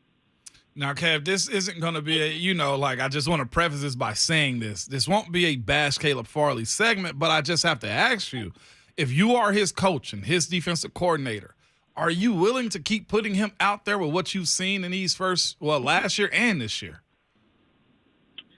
That's why I say make the move. I just, more often than not, Ron, a 75-yard mano-a-mano, man-on-man touchdown, they don't happen all the time, right? Right. And usually you got somebody playing center field that's going to help you make sure you go top. But that was him on their number 3, number 4 receiver, right, who had 2 catches, 100-some-odd yards, 2 touchdowns yesterday. And that one, they schemed up, said he can't cover him. And that's what they did, and they proved it. They played fake, threw it vertical, caught the ball, he was stumbling. It just now, I think, when you look at He played like a snap or two the week before that, another snap or two the week before that. And I think after that play, you didn't see him on defense again. I just think the confidence level is probably not there. The trust level is not there from the coaching staff. It'd be hard-pressed to put him out there if guys are healthy. Now, that's not saying the other guys are just playing that much better than him, but I just think he's struggling even from a confidence standpoint right now, and that in itself is half the battle. If you don't have that confidence, especially at corner, you definitely going to be out there on skates, man. They're going to turn you around all day long. Winning always makes everything better, obviously, and you and Mo know that, being in a locker room. But I heard Ryan Tannehill say yesterday in the press conference that wins like this especially, bring these guys a little bit closer together and going through the ups and downs of this season already, dealing with the injuries. Like, how can a game like this, especially right before the bye week when they get a little bit of rest, really bring a group together? As we talked about earlier, I know people say they think it's a lucky way to win, but when you have to win through adversity, you have to win through close games, time and time again, you find ways to band together, right? That conversation is, because it just becomes your makeup. You've heard teams called the cardiac kids or all these different monikers that people give teams. And this is along that lines, right? You come together and you find ways to win football games. You band together and win. And in that football league, man, professional sports in general, wins. I mean, aside from a few franchises, right, who seem to don't have the downs as often as other teams, it really is ups and downs. And you got it. When you have wins and you stacking them up, it's an opportunity to get to that next level. You just want to get to the tournament. And once you get to the tournament, as we saw last year with Cincinnati, all bets are off. I get hot. We get the right scheme. We get the right matchup. We can make a run and get all the way to the Super Bowl, and that's what you hope for. You just want to get to the next round, which is the tournament in January and February. Kevin Dyson with us this morning on Ramon, Kayla, and Will. Dr. Dyson, what is the biggest thing that you want to see corrected this week in the bye for this team? Well, I think they got to do some things from an offensive line standpoint. Yeah. I was talking to Moan about that, protection-wise. I mentioned that first play of the game, it was a slide protection and had the backside tight end picking up the washer, if you will, the defense end Sweat, and it was man-on-man with the tight end, hoping he'd hold up long enough, and it didn't work. And then you chip with the running back, and I remember one time he didn't really get a good chip, and he was disrupted again. So I think there's some things from a protection standpoint, offensive line that they got to shore up. They got to work on some footwork, some things. I saw some dead feet. Dead feet is going to get you beat. So, I think that's got to be one thing. I really hope that they get a familiarity with this receiver core, maybe get some things. That was a big play by Nate Westbrook-Ikhine. I think, if you showing that capacity to make big catches like that, maybe it'll give them some more opportunities. 50-50 balls down the field. They were 1 for 2 yesterday. So, there it is, 50-50 balls for a reason, right? Whereas, flip that around, as you mentioned, Washington was 3 for 4. So, you got to give these guys some more opportunities. Defensively, you got to figure out who wants it, as far as especially in the secondary. I think McCreary, he's showing he's ready to be out there, even though he's a young guy. Just who's going to go take that position and not give it back and continue to make plays. And that's not just in the passing game, coming up as run stoppers and things of that nature. So, there's work to be done. You're leading your division. You got an opportunity to go up 2-0 with the Colts a week after next. And it's just, a good week to get healthy and get some kind of consistency and get more familiar with your team at where they're at right now. Kev, you mentioned the offensive line. That's something we'll definitely speak about. But when you have tight ends that have to stay in and running backs that have to chip, does that affect you guys as game plan as far as wide receivers and through the air? You know what I'm saying? Like when, we got to watch the young new offensive line, so that changes up you guys' game plans and routes as far as attacking downfield too? I think so, because the play calling changes. Right now you're talking 2 and 3 pattern routes instead of 4 or 5 pattern routes because you're trying to show up your protection. Well, if I'm only sending out 3, in the most secondary cases, they got 5, maybe 6 guys in coverage. The alleys and the lanes are not as big, right? It's not necessarily one-on-one as often as you would like, even if it's cover 3, if you will. But that in itself changes the dynamics of the play calling. So, and then again, what I'm proud of from Tannehill's standpoint, I I felt like he was still standing there ready to deliver. He didn't seem panicked. He didn't seem scared in the pocket. He was still trying to do his job and deliver plays, which kudos to him because he was under duress the whole game. And I think Will mentioned it last night. I didn't realize he was hit 13 times. Yeah. Aside from 5 sacks, 13 times for a quarterback, and he only threw 25. That's a lot. That's a lot of hits. So, I think, from a receiver standpoint, Moan, I think, man, yes, it absolutely changes because, the play calling changes. The sense of urgency goes up just a little bit more because you got to get out your cuts because you want to make yourself available because he hasn't had time. Kevin Dyson has been our guest here on 104.5 The Zone at KT Dyson87 on Twitter. Dr. Dyson, always appreciate the time. Enjoy the bye week, and we will do it again on Titans Talk back soon. All right, y'all have a good one. You too. Thank you. Yes, sir. There is Kevin Dyson here with us on the Mark Spain Real Estate Hotline. Take more of your phone calls after the break at 615-737-1045. And I want to get y'all's thoughts on what Dr. Dyson has to say about Caleb Farley possibly moving to safety and get your feedback on that piece of analysis from the doctor. It's Ramon, Kayla, and Will with more of your phone calls as well next on 104.5 The Zone.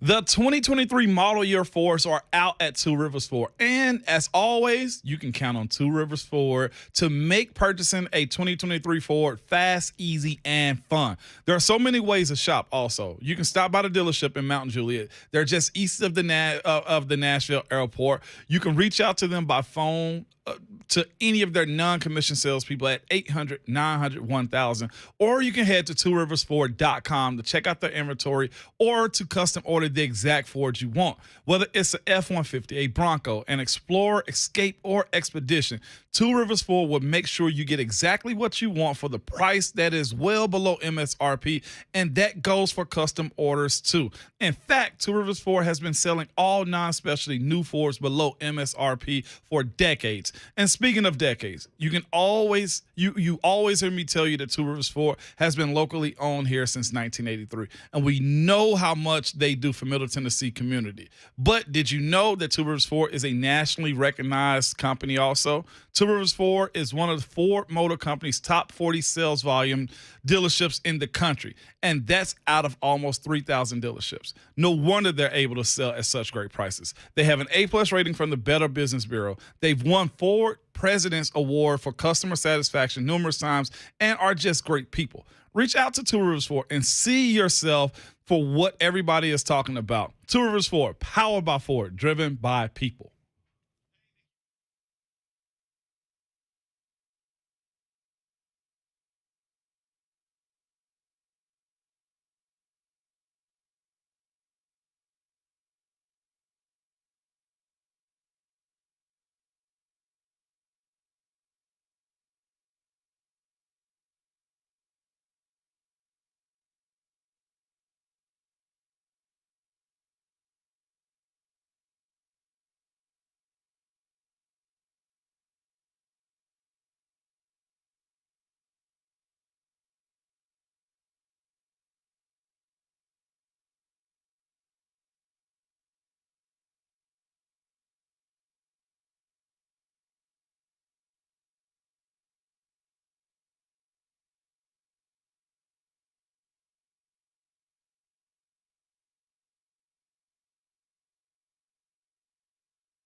I think that this bye week is going to be a great opportunity for us to catch our breath, to get some guys healthy. We got some guys that play a lot of football for us just because they have to. We need to take care of them. Bye weeks always seem to come at a pretty good time, and this time it especially does for the Tennessee Titans. Mike Vrabel talking to the media post-game yesterday after a 21-17 win over the Washington Commanders. Appreciate Kevin Dyson giving us a couple of minutes here on Ramon, Kayla, and Will, powered by All Four Seasons Garage Doors. Will Bowling, Ramon Foster, and Kayla Anderson with you. Jonathan Schaefer spinning the hits this morning. Late 90s rap, baby. Here we go. Gotta get you going. It's Victory Monday, Will. I like it. It's Bama week, Will. Sure is. And yes, for the people that are sitting there saying, are we going to get to Tennessee? We will get to Tennessee. And I promise you, we will have plenty on the Tennessee Volunteers this week. That's right. Thank you, Don Davenport. As Auburn took another I cannot don't get me started on that. I had to hear that. Brian Harsin is still their head coach, too. As of 7:47 a.m. Who are you going to go get? Anyone else in the world? They've buried themselves. What are we like? Yeah. They lost by 32 points. Yeah, the bodies are buried, as Kayla said. Their bye week is after this Saturday's game against Ole Miss. So there's kind of two schools of thought there that I think it might happen today. If it doesn't happen today, then it's going to be Sunday this upcoming weekend after they lose to Ole Miss. Yeah. I'm going to be real with you. Surprised it hasn't already happened. He was dead man walking the moment he got hired. He did. Yeah, I'm surprised he lasted this season. I thought they were going to fire him in the offseason. You did? Well, that was a lot of all that crap stuff that went on. God. So we'll see. 615-737-1045 is the number this morning if you want to jump in. Kevin Dyson with us just a few minutes ago making the point that he thinks Caleb Farley should make the move to safety, and here was his explanation. Dr. Dyson, you mentioned yesterday that you think Caleb Farley should make a move to safety. Why do you think that is the best position for him? Well, it's probably not going to be popular opinion. I look at him, I look at his progress, and I look at his hips. And I think vertically he can run, but we saw him get kind of run by yesterday. But I still think he's fast enough. I think he has enough skill set, enough football IQ that moving to safety would be kind of a natural fit. I think he can play the middle of the field and get sideline to sideline and be fine. Can he fill the alley? That remains to be seen because there is a different kind of feel from a safety standpoint. But I just feel like he struggled at the point of attack. If he doesn't get his hands on guys, the guys are kind of turn him around a little bit. I still think he's a good football player, and I think he has a lot of good football left in him. I just don't know if right now, based on where he has been with his injuries, with his progression, the limited time he's had at corner, if he has that in him for the National Football League right now. It's a throw-in league. You really can't put hands on guys at the point of attack. And for a guy like him who seems to be struggling with that confidence a little bit at this line of scrimmage, not having that top-end speed that he probably once had compared to when he had before the injuries, I just think that's a natural move for him. I don't know if that's going to be anytime soon. That might be a conversation you can have in the offseason. But I'm looking at his body type, looking at the way he moves. I just think that's a pretty natural fit, and he can have a pretty natural, long career doing it. So that was Kevin Dyson's explanation with us on why Farley should move to safety. Guys, this team has 2 weeks to figure out something that he can do well, one thing that Caleb Farley can major in.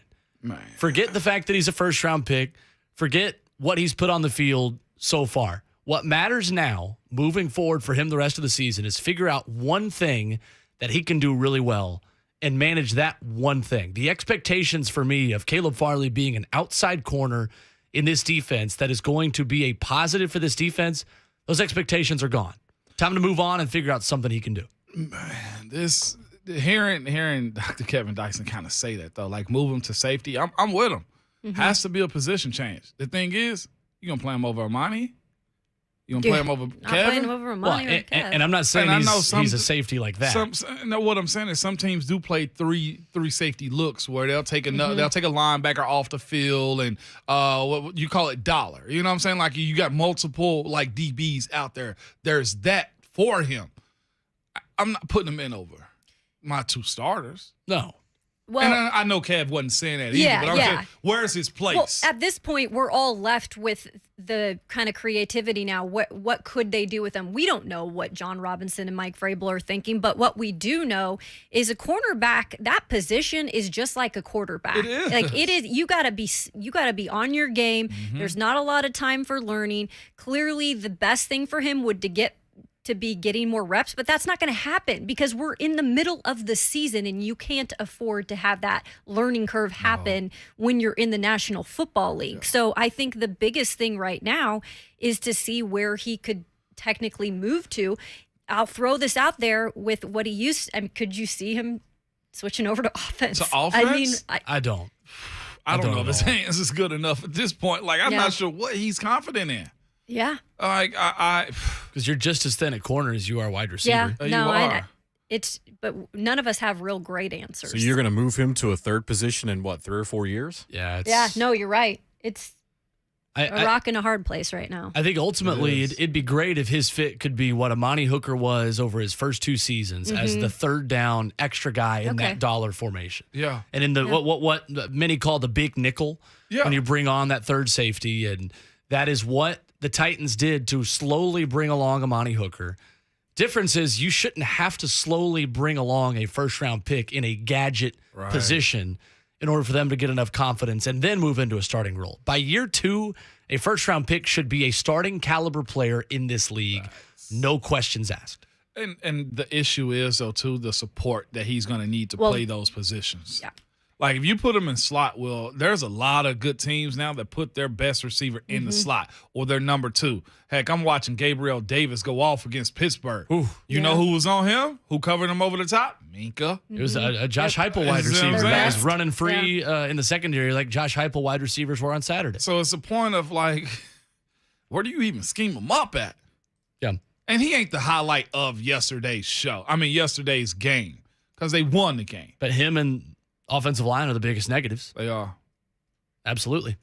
615-737-1045. We've got more time to take your phone calls here as we recap Titans getting a 4-point win over the Washington Commanders. 615-737-1045. Plus, we talk a little bit of Vols, and I tell you my story of how I accidentally found the LSU student section. I really thought if I was in 631 that I could go to 231 and then just go up. Then I realized 231 was the LSU student section, and I said, oh, boy. Oh, no. Uh-oh. We'll tell that story coming up next as the second half of the show begins. Ramon, Kayla, and Will, powered by All Four Seasons Garage Doors on 104.5 The Zone. Go Vols.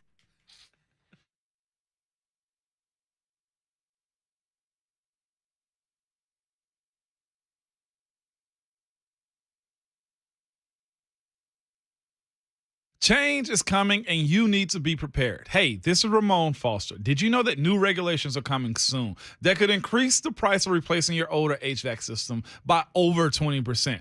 That's why you need to act now and get the older system replaced by my friends at Spring Hill Heating and Cooling. They offer 18 months with no payments. You can lock in today's price and not have to pay until spring of 2024. Or you can get up to $1,500 off your new HVAC.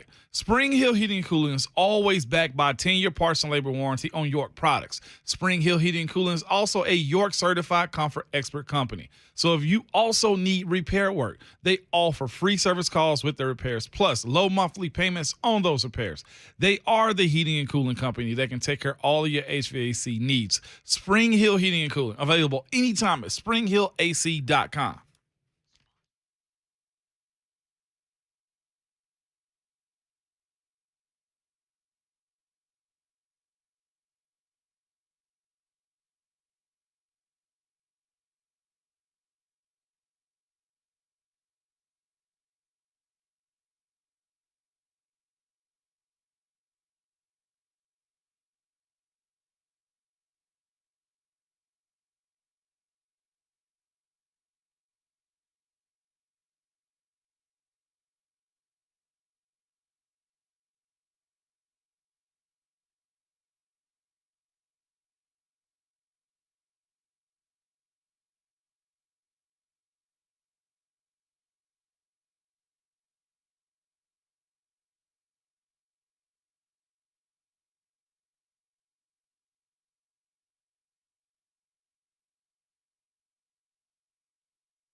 Straight up 8 o'clock. Good morning. I'm Jonathan Schaefer from the Superbook.com sports desk. Titans survived a late rally again, this time getting a David Long Jr. interception of Carson Wentz to secure a 21-17 win over the Commanders in Washington.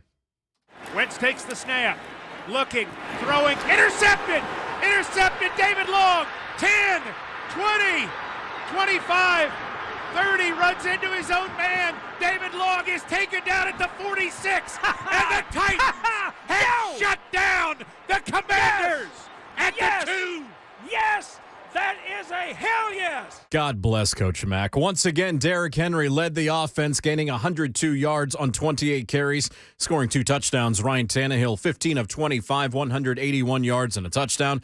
The Titans head into the bye week with a 3-2 record, having won 3 in a row and owning first place in the AFC South. Latest AP poll, Tennessee moves up to 6th. Alabama falls to 3. The Tide visit Rocky Top this Saturday with a 2:30 kickoff. And Nashville SC won the final game of the regular season, defeating LAFC 1-0 in California. They secured the 5 seed in the MLS Cup playoffs. Hani Mukhtar won the league's Golden Boot Award for being the top goal scorer. For all your foundation repair and waterproofing needs, visit USSTN.com. Breaking news at once on your home for the Titans and the Vols. This is 104.5 The Zone.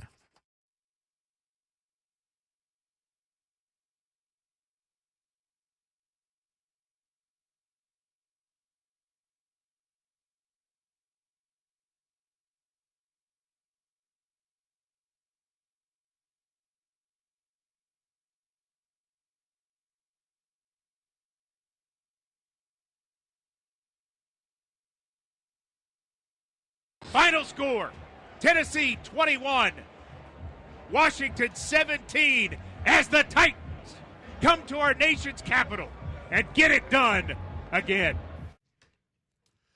3 in a row is a streak as the Titans beat the Commanders 21-17 going into the bye week. Halftime of the show, 2 fast hours completed and 2 more to go here as the show goes on the Victory Monday edition. Alongside Ramon Foster and Kayla Anderson, I'm Will Bowling, the best producer in this world, Jonathan Schaefer. The best producer in the world. Although he had my mic muted. The world. Yes. Today, he's just the best producer in the state. Doesn't mean I'm the perfect producer. All right. Interesting. Okay. Interesting. The most perfect producer in the world. Not perfect. Not by any stretch. And the best quarterback in the world is named Hendon Hooker. Tennessee goes down to the Bayou and beats LSU. And I think the headline of this game, guys, this is what Tennessee should look like against an inferior opponent. Yeah. Yes. Even though you were worried, Will. I was. We all put you absolutely was. A little bit at calm, at ease, headed into the weekend. But this is what I needed to see from this Tennessee team. Yeah. Because I had seen what this Tennessee team could do, even going back to last year, just the potential that this team had. Yeah. What Josh Heupel has done, what the offense has been able to do is no surprise. It was just kind of seeing, how this defense comes along as well. And when you go down to Baton Rouge, it's going to be a crazy environment, but I still expected Tennessee to handle business. I didn't want to see a close game just for the fact that I didn't think LSU was that good. I didn't have them in my top 25 this last week while they were 25th headed into that game with the Vols. However, it can go either way. And if they weren't prepared, the Vols could be in trouble. They took care of business, and it was really good to see that. It was. Also, I felt more nervous about the Pitt game than I did about the LSU game. Really? Interesting. Yes, I did. I knew going into Pitt, I knew Pitt was a scrappy group. I knew that they had some success. They had just won the backyard brawl. They were high strung. And then it's the challenge of playing an SEC team. Oh, yeah. Like, think about, when you got a really good team. Like, not saying at the time, like, Tennessee wasn't a really good team, but what I'm saying is when you got one conference versus another and you hear that ACC versus SEC conversation, you do a little bit more, don't you? Like, you hit people a little bit harder. True. You have crazy games. Like, that third-string quarterback that they had that was thrown on his back leg, touchdowns, like, that's what happens in those games. Any other time, you try to chalk that up and be like, oh, well, we'll be okay. I felt more nervous about the Pitt game than I did the LSU game because I felt like going there, it being an early. I think they did the same thing if it was a night game. I do. I legit, because I feel like at this point in the season, too, they're that much better. And the other part, too, I just recently saw this stat, too. The Vols have the number 22 scoring defense. Yeah. We speak a lot about college football. In college football. And everybody. Out of all of them. We speak about this offense, and I don't think enough credit is being given to Tim Banks and just how he got this defense believing in, look, it's going to suck. They might score in 1 minute and 15 seconds of total clock, and we just got to go out there and we got to fight. You lost a lot of players last year. You get some back this year. You end up having your starting corner basically go to IR in college terms, and then you still find ways to compete. That says a lot about the job that you were willing to take on when nobody else wanted to come play under Heupel, in a sense of, man, you're going to be put in a bad spot.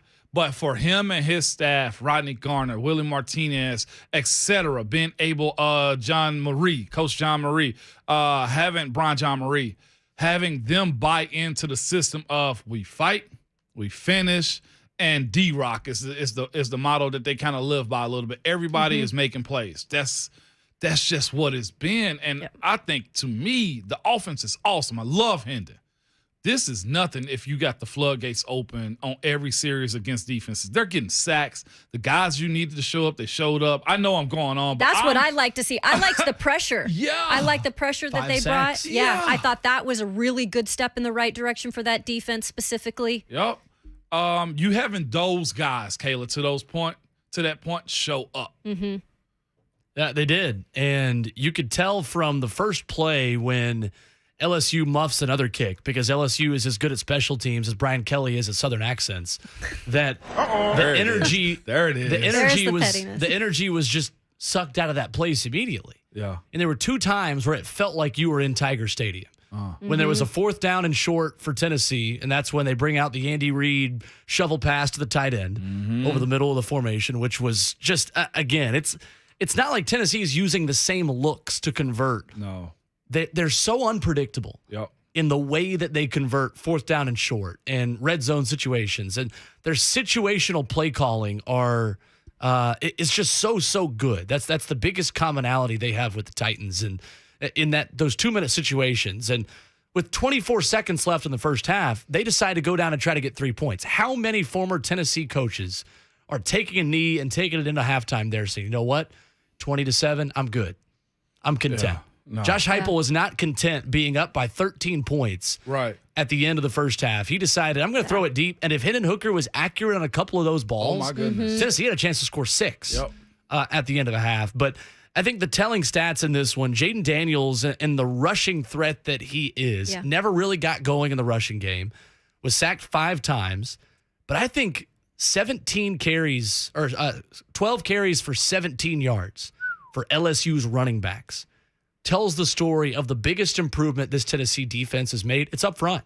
Absolutely. It's Ronnie Garner. Ronnie Garner is proven to be a terrific recruiter, but also a developer of young defensive linemen, and he is molding these guys into a pretty good group up front. Tennessee's rush defense is good. Yeah, 55 total yards for LSU. Huge. On the ground. And LSU outgained Tennessee in the first half of this game and was nowhere close by the end of this game. Now, the Vols are going to get the ultimate test in Jahmyr Gibbs, the Alabama running back, this upcoming weekend, who I think is the Heisman candidate we're not talking about nearly enough in that conversation. It reminds me so much of Alvin Kamara and who he is in the NFL, and also who he was for Tennessee. But that's the biggest improvement for me, and it shows up in those short yardage situations. Tennessee is always going to be let's play far back.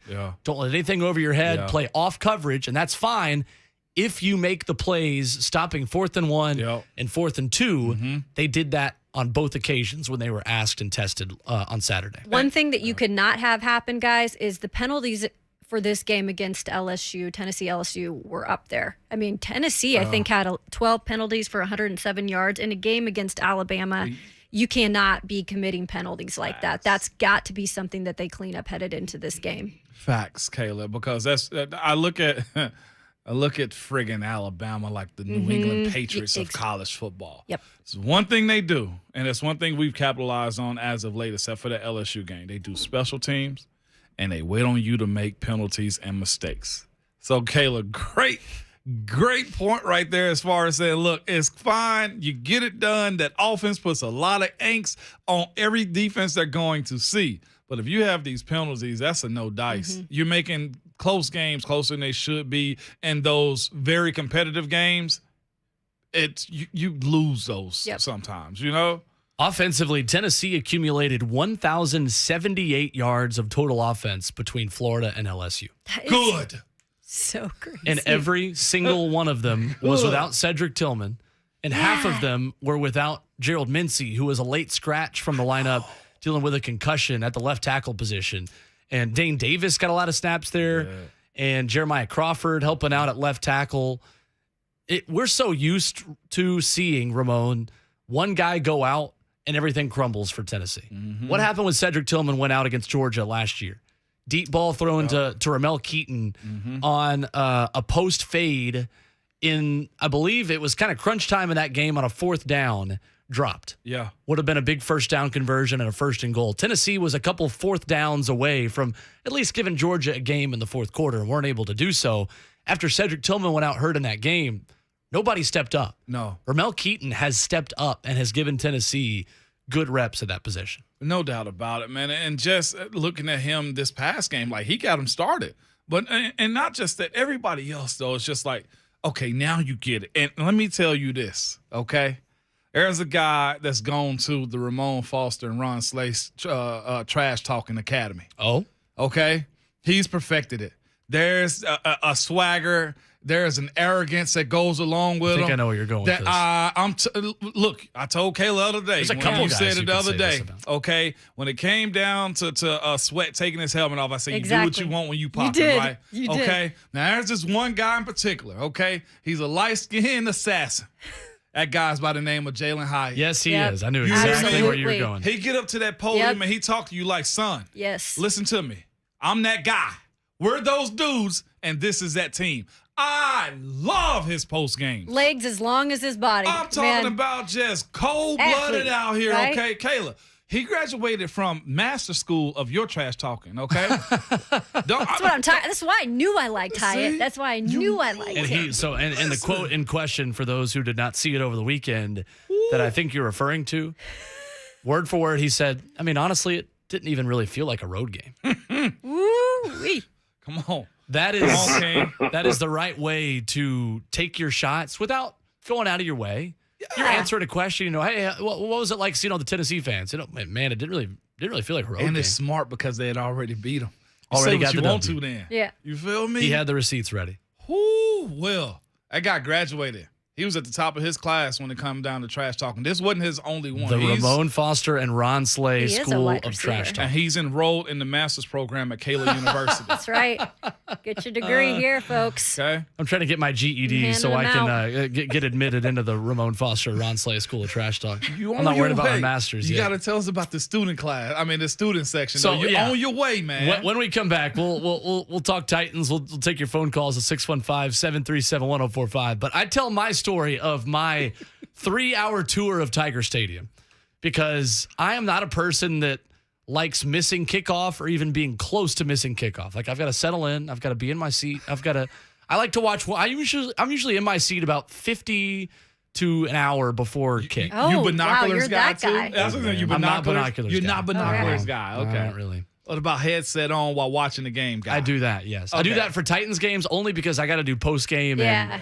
and also Mike I get Keith and that, Coach yeah. Mack are worth listening to. I'd rather Thank you. I'd rather listen to them sometimes than who's doing the broadcast because half the time they Oh, pronounce everybody's names wrong. They don't. Mariota?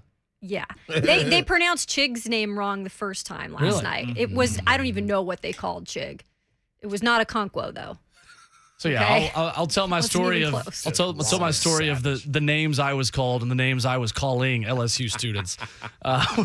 When we come back, we'll get to Sam in Atlanta on the phone lines as well, or you can join us at 615-737-1045. Want to talk Titans? Want to talk Vols? We can take it either direction after the break at 615-737-1045. Ramon, Kayla, and Will, 1045 The Zone.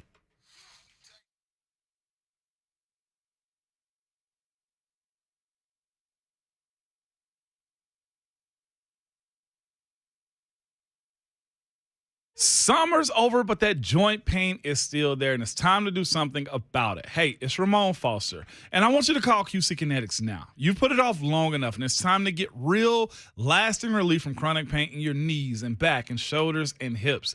QC Kinetics can get you moving again with cutting-edge regenerative treatments with no drugs, no downtime, and no surgery. Regenerative medicine uses highly concentrated healing properties from your own body to restore and repair damaged joint tissue. And QC Kinetics is the nation's leader in this exciting breakthrough natural approach to eliminating joint pain. Lots of people here have already done this, and they are living life to the fullest, pain-free.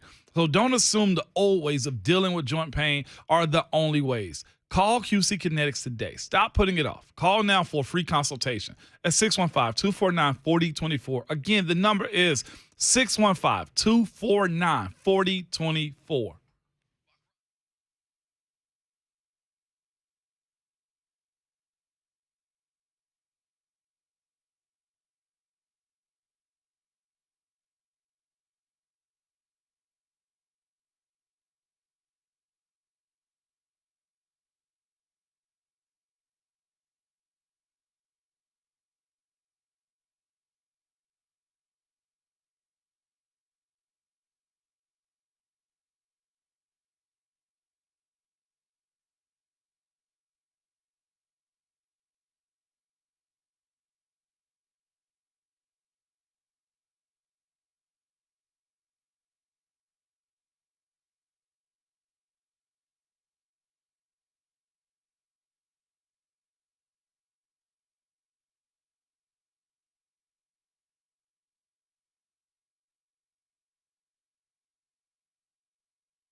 Hooker with 2 wideouts to the right, 1 to the left. Jabari Small and tailback. Blitz. Hooker back to throw. Fires, slant pass. Touchdown, Tennessee. Jalen Hyatt. Well, if you missed any of the Tennessee-LSU game, it was just pretty much 4 hours of that. Sounded a lot like that from Hendon Hooker to Jalen Hyatt as the Vols get the win over the Tigers. 615-737-1045 is how you jump in. Ramon, Kayla, and Will, powered by All Four Seasons Garage Doors. Jonathan Schaefer making the show happen. Will Bowling, Ramon Foster, and Kayla Anderson with you. So my trip around Tiger Stadium was very complicated and very confusing because this is the most complicated stadium I have ever been in. Is it? For a fan. So there are like 2 concourses. There's an outside loop, and then there's like an inner loop in these like old bricks and columns. And I will give LSU credit and Tiger Stadium credit that this is the stadium most like Neyland that I have ever been in. Oh, wow. The angle of like where you're sitting in the seats is straight up. So it's really steep. You are on top of the field regardless of where you are. The architecture, just the history in that place. That place is awesome. LSU fans were awesome. I have nothing but nice things to say about LSU fans other than my tour of the LSU student section, which was a little bit unfortunate. But it's usually like this being said, if I'm walking through a student section on accident wearing enemy colors, I don't want them to be nice to me. Like, that's not the experience. Like, I want them to yell at me and scream and be idiot college students because at that time of your life, that's what you do. You're an idiot college student. Yeah, that's right. And I did before when I was a college student. And after. Maybe probably getting paid for it now. That's right. I get paid to be an idiot 4 hours a day. Sponsors, that's right. So basically, I was looking for section 631, and I thought that I could go to. I was seeing no signs for anywhere of 600 level because I was on the inner concourse. So like you're walking around, and every 30 yards or so, you have to go up a ramp like to the side, like going away from the field, and then you like go back down, and you like it's kind of hard to explain. So I'm like, well, over here it says go to 230. So let me just go to like the 231 and then see if I can go up from there. I had no idea where I was. You can't see the field anywhere because you're totally like boxed in. The portals to like get out are like really, really narrow. So you can like barely even see where you are at this point. Like you're deep in the stadium just to find anything. Slay is watching on 104.5 The Zone TV on YouTube saying, I had a ball. I had no idea. I had no clue what Will was trying to do. I did not either. So I was trying. Slay was in the lower bowl. I was going to sit with my brother and my dad in the upper deck for the first half. We came down. We met Slay for the second half. As I think LSU fans are trying to take me off air, trying to kneecap us with the feedback here. So basically, I get over there. Yep. And I hear these guys just start yelling Tiger bait at me. They're just like, Tiger bait, Tiger bait. And I'm like, I'm looking around. I'm like, oh, these people look my age. This is not good. It's like, these people are way too young. Yeah. So they're standing in the beer line. Hold up real quick. Yeah. When you hear that chant coming in, because it's in these types of moments, I feel like people get warm. Did you get warm? It's like, I started smiling. I was ready. Me. I'd been waiting because we were in work mode in the morning. Yeah. Like, Slay and I did the show. We were pumping up the crowd at the Tennessee tailgate. We've been around orange Ron people. was pumping up the crowd at the Tennessee tailgate. I mean, it's true. Ron was the attraction about that. Of course. And then I went up to this guy and said, hey, I hear they might need someone to make an extra point today. Can you do that? If the team needs you to hit an extra point late, could you? And they just kept yelling, Tiger bait, Tiger bait, Tiger bait. It's like, okay, whatever. So I walked all the way around, and I'm literally like, I'm in the middle of their student section. Like, I've now doubled down on this, walking around being like, where's Waldo? I'm going to find it. Like, can I go up from here? Oh, no, this is the top level of this part of the stadium. I have made bad mistakes. So, again, it gets worse. At one point, there were like 50 to 60 people just walking. They're walking up the ramp to go to their tickets. I'm now walking back down the ramp like, oh, no, I've made mistakes. It's just Tiger bait. And I just start going, and Ramon, it was like a slow clap. I just start going, FBI, FBI, FBI. And I started I started it. I was the only one doing it, so I was finishing it as well. I was just doing an FBI chant, waving. and saying, is Will Wade going to be here? As I walked down through the LSU student section, that just encouraged them even more for their venom. So did you LSU have anything fans, thrown at you? No, I did not actually. Wow. That was good. That's actually fair. I did actually see a guy with an Ole Miss jersey who had a mustard bottle in his hand at this game. Oh my gosh, they're everywhere. They did. There's one thing that irks me. It's the go to a stadium with neither team's jersey on. It is a little bit odd. It's I get it. I do. Like if I'm gonna watch it, I'm gonna wear my own. Like, God, that is one pet peeve of mine. It's like, dog, you could have wore black. That is my pet peeve as well. By the way, Will, we have some audio of when you walked through the student section. Oh. We have some of the chants toward you. Oh, perfect. You damn sure ain't cute. Yeah, that's right. That was it. That's not the only one we have, Will. We have even more. Man, you ain't handsome.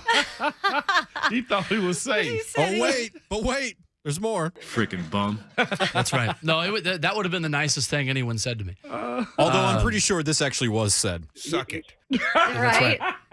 So I just started an FBI chant and just, clap my hand. And I started pumping them up. I was like, oh, let's hear it. Come on, let's go. So what was a good time. happened? Did they go silent after that, or did they? I found my way back into the normal masses, and it was one of those situations. It was like if you've seen The Office when Kevin gets lost in the maze and he just keeps coming around to the exact same spot. Okay. I exited that ramp, and you can't see it's not like Neyland where you can see if you're in the upper deck, you can see where you are in relative to the stadium and the city, beyond you at that point. Like you are totally surrounded by columns and bricks. Like you can't see the sun, you don't see the sky, you see nothing anywhere in that concourse unless you're on the outside loop. And so I get out of there. I'm like, okay, I guess I'm just on the other end of the stadium, and I'm literally right back where I started at the beginning of my walk. Oh, that's I hate that. Yeah, It's already October, those corn mazes. I went up to one of the that's right. I went up to the one of the ushers. I was like, how do I get to this section? And she was like, oh, I don't know. Just walk around this loop and find the next person who can tell you. And I'm like, what the? You're the most confusing stadium in the world. How? So. By the way, we have uncovered more audio from this experience. Oh, let's hear this. Oh, really? You will, bowling. They knew it. Wow, that's mean. But yeah, effectively what was going on. Mean. So that was my walk through the LSU student section. And in no way was I upset with them being mean to me. I wanted them to be meaner. I'm surprised I didn't get anything thrown at me. You actually got egged it on a little. I deserved it. Yeah, I absolutely deserved it. You actually got off a little bit. You guys have prepared me just to be berated. Right? You got to stand up for yourself. This is why you're the one that knocks. That's right. There you go. Yeah, I am the danger. You know what? They weren't talking after the game. Can I tell you the danger I just had? What's that? Yeah, I clicked onto a ticket sale site. For Alabama? Yeah, for this Alabama, Tennessee. Uh-oh, boy. All right, now your boy just like to play around with these seats and stuff like that, right? I click just like Ramon will send me houses too of I know. This house is available. I'm like, Ramon. Yeah. $3 million. Ramon. Or really expensive hats. I like nice things. Which let me get into something a little later if you guys give me time. I've got to go off on this. Sorry. Oh, no doubt about it. Write that down, Will. Kayla got to go off. That's right. But what I'm saying is this. I checked last week, and these tickets were probably a quarter of what they are now. Yeah. I thought you were going to say a quarter of a million. I know, or something. I clicked on 4 tickets. They're in section U.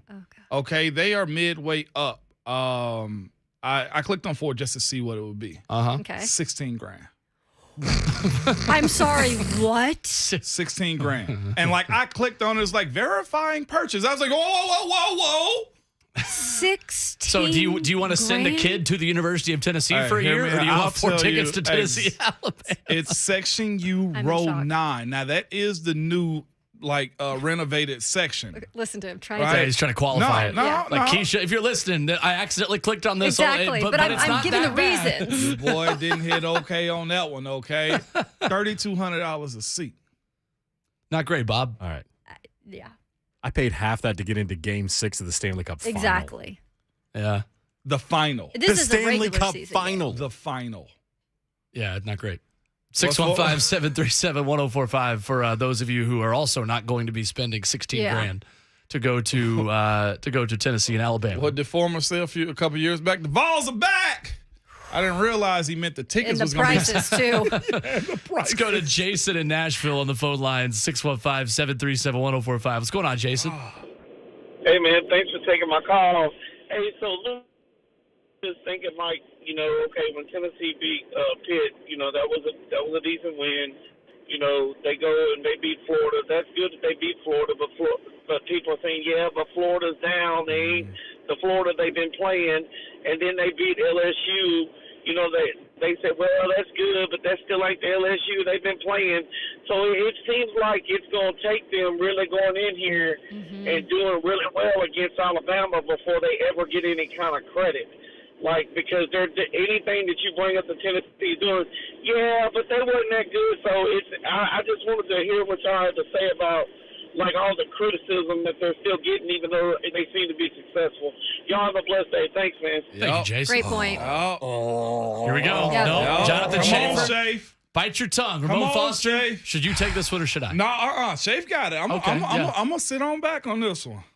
We need to understand a concept in which two things can be true at the exact same time. Oh, God, he's serious. Okay? Yeah. Oh, yeah. I even got my narc hat on today. I was But you wondering, got I was mad like, at that's me for new talking look Tennessee down. What are we? No, because Roan and I actually talked about this over the phone yesterday. Oh. The Vols are really good. Really good. Yeah. They're a top 10 team. Yeah. They have the potential to have a very special season. Yep. I'm still picking Bama to win unless their backup quarterback starting. Then I'm picking Tennessee. I don't think any of that's unreasonable. Sure. Okay? Florida is a little down. Yep. LSU is a little down. Yep. Alabama is a little down. Sure. Georgia is a little down. And Tennessee gets to benefit from that. So they are a little down. Yeah. And Tennessee's playing really well. And you can only play what's in front of you. But this whole, the Vols ain't getting any respect. This is the most respect they've had in 20 years. That's true. I agree with you on They're that. number 6 in the Roman country, Harper, folks. before the season, picked them to go 11-1 and beat Georgia in Athens. If you're hearing these whispers, this is stuff you're creating in your own head, okay? Yes, those programs, compared to previous years, are down a little bit from where they're at. And you know what Tennessee's gone in and done? They've beaten the brains out of them. They've done now everything you've you got can a ask. chance against Alabama to exorcise all of those demons and have a really special season. You want to get the respect? They're earning it right now. Keep winning. And by the way, you're not back, quote unquote, yet. You're getting there. Yeah. But to say that you're back is the same thing that Sam Ellinger said with Texas. We're back. No, you're not. But you're on the doorstep. Right. At this point, you were looking at Thank you for my TED Talk. You're welcome. Good job. You're looking at a situation where the Alabama game allows you to go 11-1 if you take care of business. If you win Saturday and you go 11-1 and take care of business, we're having a playoff conversation. ESPN tangibly. is projecting Tennessee to the Sugar Bowl. And you're going to tell me you're not getting any respect? If Tennessee takes care of opponents it should take care of, the floor for Tennessee this season is the Sugar Bowl. One more thing. For ESPN Game Day to come back to Tennessee within 2 weeks and put Game Day again there. That's respect. That's respect, yeah. Period. Because they could have went somewhere else just to be like, we're being equalizers. No. They were like, we're going to Tennessee, Alabama because we're giving that program respect. And to Kayla's point, you can say those other programs are a little down. Yes. Both things can be true. Can I say this to back that up, though? I don't care.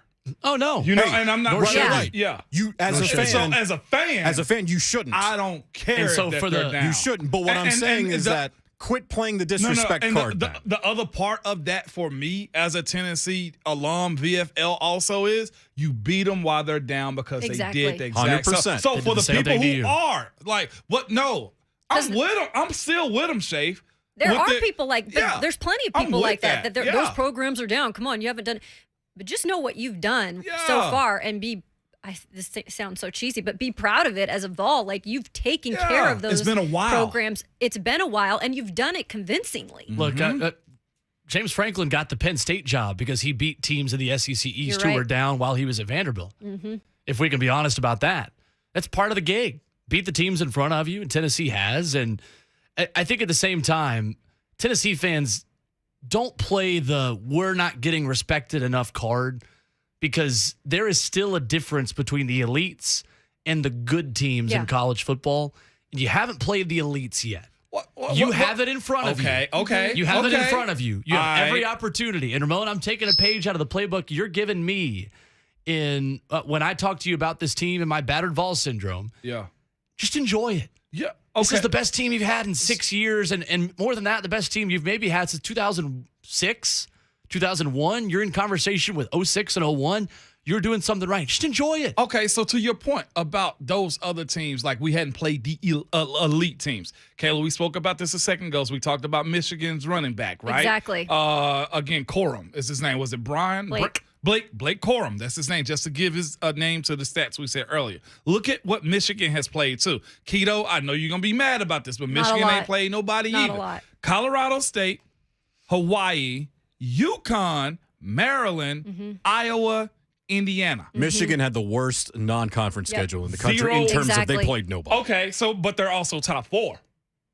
So to No, that you're same right. Because of how high they started. And they're building Exactly. off of Boom. last season. Okay, so Yes. to say that we haven't played anybody, those teams are down. We're doing the exact same thing that Michigan is doing, beating them down Right, but too. Tennessee started outside the top 25. They have more to prove. But Michigan's already proven. I see what you're saying, but the point is, you're doing exactly what you should be doing. That's kicking everybody's faces in the same way that Michigan is. But there are 4 elite teams in college football. There are 4. Clemson, Ohio State, Alabama, and Georgia. Man on Clemson. And I'm still not sold on Clemson yet. See, And Not sold yet. And with her. Michigan's in Sorry. there too. Elite programs is what I'm saying. Programs, The yes, teams that 'cause of have what been they've done. penciled in the college football playoff every single year. Yes, Clemson, without a doubt, is one of the You elites. got Clemson. Well, I'm not talking about this year's It's team. an elite I'm program, what talking they've about done in the last several years. All right, I'll roll with that. I'm not saying I believe 100% that This they're a year. top 5 program this year. Okay, But all they right. haven't done anything to disprove that yet. All right, I'll roll with that because DJ, say his last name. Uwe Ungalale. Uiagalelei. That's right. He throws some Iamaliava. suspect passes in games Mhm. against good talent that's going to bite them. Right. Yeah. Yeah. 615-737-1045. Lots more of your phone calls after this. We will get your Titans calls as well after the break as we continue to wrap a victorious weekend for the Vols, for the Titans, for everybody in the Volunteer State. Vandy with a good game against Ole Miss. This is not me pandering or throwing shade. Vandy had a good performance against Ole Miss. I'm being serious. The bully again. They did. For what, 3 quarters, 2.5, 3 quarters? It's an improvement for them. It's a good weekend in Tennessee. That's so condescending. No, it's not. He's being honest. I was being He honest. is being. I feel like I Look, know when like for you're two not and a being half honest quarters, and you're they being did a honest. good job. If I was trying to be condescending, you would know it. Yes. Ramon, Kalen, Will, powered by all 4 seasons of 104.5 The Zone.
offense.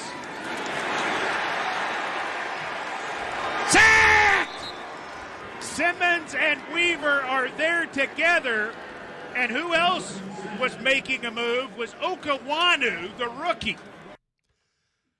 3 more sacks for the Titans defense yesterday as they beat Carson Wentz and the Washington Commanders 21-17. We take your phone calls at 615-737-1045. Talking Titans and talking Vols with you. It's Ramon, Kayla, and Will, powered by All Four Seasons Garage Doors here in Nashville.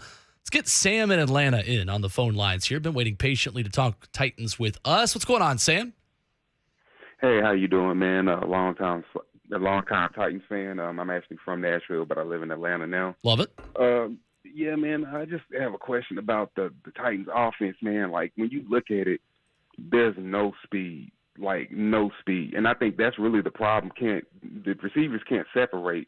So I'm just wondering what kind of solutions can you guys come up with just to fix that problem? Because I think that's really the issue on the offense. Tannehill's not, nobody's separated, so he can't throw anywhere. Mm-hmm. Yeah, thanks, Sam. That to me is a scouting, it's a personnel type of thing too. We had Dr. Kevin Dyson on earlier, and we spoke about the protection of the offensive line. That's the reason I wanted to ask him that too. Is when it comes down to the wide receivers being able to make plays and have those certain routes and stuff like that, they got to be shorter because you don't have the protection, you don't have the personnel to actually allow you to go deep down the wide receiver tree as far as developing routes and stuff like that. That's why the play action is what it is too. You bite so hard on the run that there's going to be a guy open on the slant or a comeback. Separation is. I feel like this wide receiver group has got to be built up over time. I do love the incorporation of NWI more and more, though. The more he get, passes towards his direction. Mm-hmm. They've always loved NWI for versatility too, because he's shown when balls come his way, he's reliable. Mm-hmm. We saw that again, obviously, on Sunday. But there's just when you're looking at this wide receiver group, you've got the veteran Robert Woods, who we've seen make plays. He's also had a couple drop passes yesterday as well that some of those, I think one of them for sure he had to have. That was catchable. Yeah. But you're not looking at guys that are top round draft picks that we've seen do big things in college that are coming in and making a difference right away. And the guy that we've been waiting on is Treylon Burks. And unfortunately, we're going to have to wait a little bit longer to see the full development of him, although we saw some really bright spots a few games into the season. So that's the other thing. It's not like they have these huge names that are known for speed, that are known for making big plays right now. It's just not a part of it. 615-737-1045 is the number. Mike in Hendersonville is up next on the phone line. What's going on, Mike? What's up, Mike? Oh, thank you. Yes, I just got a couple of questions. One, I want to know, are other teams having as many problems with their number one draft picks as we do? I mean, not just Caleb Farley. Remember, before him was a guy by the name of Isaiah.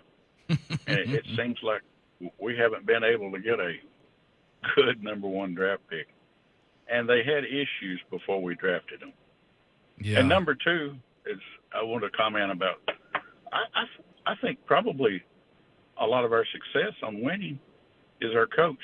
Mm-hmm. There's not a better coach in the NFL. I mean, he's going through, players left and right more than anybody else is dealing with. So I don't think we give him enough credit. Yeah. Thank you, Mike. Appreciate the call. Well, there was Jeffrey Simmons, who I'd say has worked out he pretty hit well. On him 100%. I think, like I said, when people look back on this team, these players, the way it's built up, though, is like, well, you can't miss on the ones at the rate that you have as of recent. 2 in a row. Yeah, man, that's tough. As of right now, because we don't know what's going on with Caleb. Right. Speaking of a second-round pick, real quick, we hadn't talked about Dylan Radins yet, getting the start at right guard. What did you see out of him yesterday? A young guy that's still a little lost. Getting beat on plays he can't. The cohesion that him and NPF needed to have wasn't there. Sometimes where he would leave NPF behind and then the DN would slip into a TFL situation. Sure. He's just a guy that ain't played a lot. He's a guy that's I feel better about, though, but I'm not feeling good at this current moment. He is what he is. He's a fill-in spot guy right now. I think we can at least say, and correct me if I'm wrong, it was at least a step forward for him yesterday.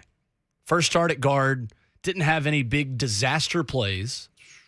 Yeah, he did. Okay. Yeah, he did. That's where you know the guard position better than me. like- That's why I ask you. Yeah, That's why I did. ask you. But Talking with Dyson yesterday, Dyson said, I think he was okay.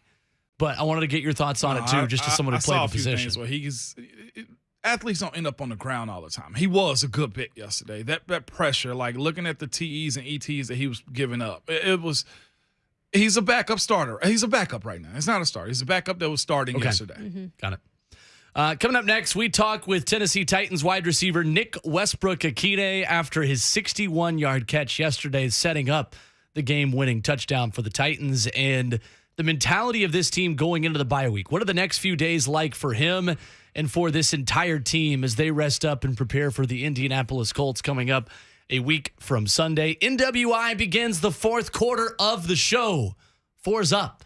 Ladies and gentlemen, Ramon, Kayla, and Will, Monday edition, Victory Monday edition, continues after this.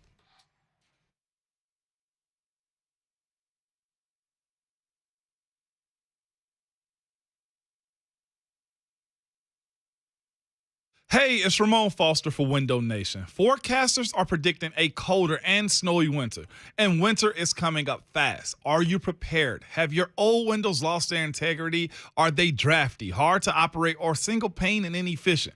The experts at Window Nation can help you prepare your home to defend against the colder weather with incredible savings. Right now, get 2 windows for every 2 you buy and pay nothing until 2025. Imagine how much that 0% financing can save you. No payments till 2025. Add to that thousands more in energy savings over that time. Leaves may be falling, but energy costs sure won't be anytime soon. And with expert installation with Window Nation, you'll join over 150,000 smart homeowners who have Window Nation windows protecting their home. Start saving with one call to 866-90Nation or visiting windownation.com. You can get 2 free windows for every 2 you buy. That's buy 2, get 2 free with no limit, plus pay nothing until 2025. Now's the time to winterize your home with this great offer before it leaves and rake in the savings. Call Window Nation now, 866-90Nation, or visit windownation.com and tell them Ramon sent you.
It is 9 o'clock. Good morning. I'm Jonathan Schaefer from the Superbook.com sports desk. The Titans survive a late rally again, this time getting a David Long Jr. interception of Carson Wentz to secure a 21-17 win over the Commanders in Washington. Derrick Henry led the offense with 102 yards on 28 carries, scoring 2 touchdowns. Ryan Tannehill, 15 of 25 passing, 181 yards and a score. The Titans head into the bye week with a 3-2 record, having won 3 in a row and owning first place in the AFC South. Latest AP poll, Tennessee moves up to 6th. Alabama falls to 3. The Tide visit Rocky Top this Saturday. 2:30 will be the kickoff. And Nashville SC won the final game of the regular season, defeating LAFC 1-0 in California. That got them the 5th seed in the MLS Cup playoffs. Hani Mukhtar won the league's Golden Boot Award for being the top goal scorer. Raleigh Foundation Repair and Waterproofing needs. Visit USSTN.com. Breaking news at once. On your own for the Titans and Vols, this is 104.5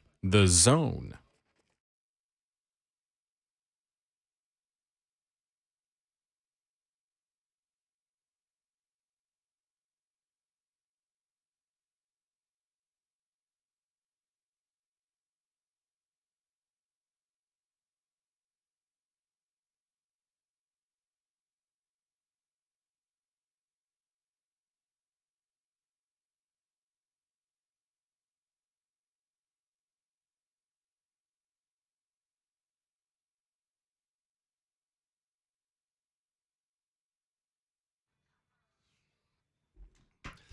It's Ramon, Kayla, and Will, powered by All Four Seasons Garage Doors on 104.5 The Zone. Fourth and final hour is off and running.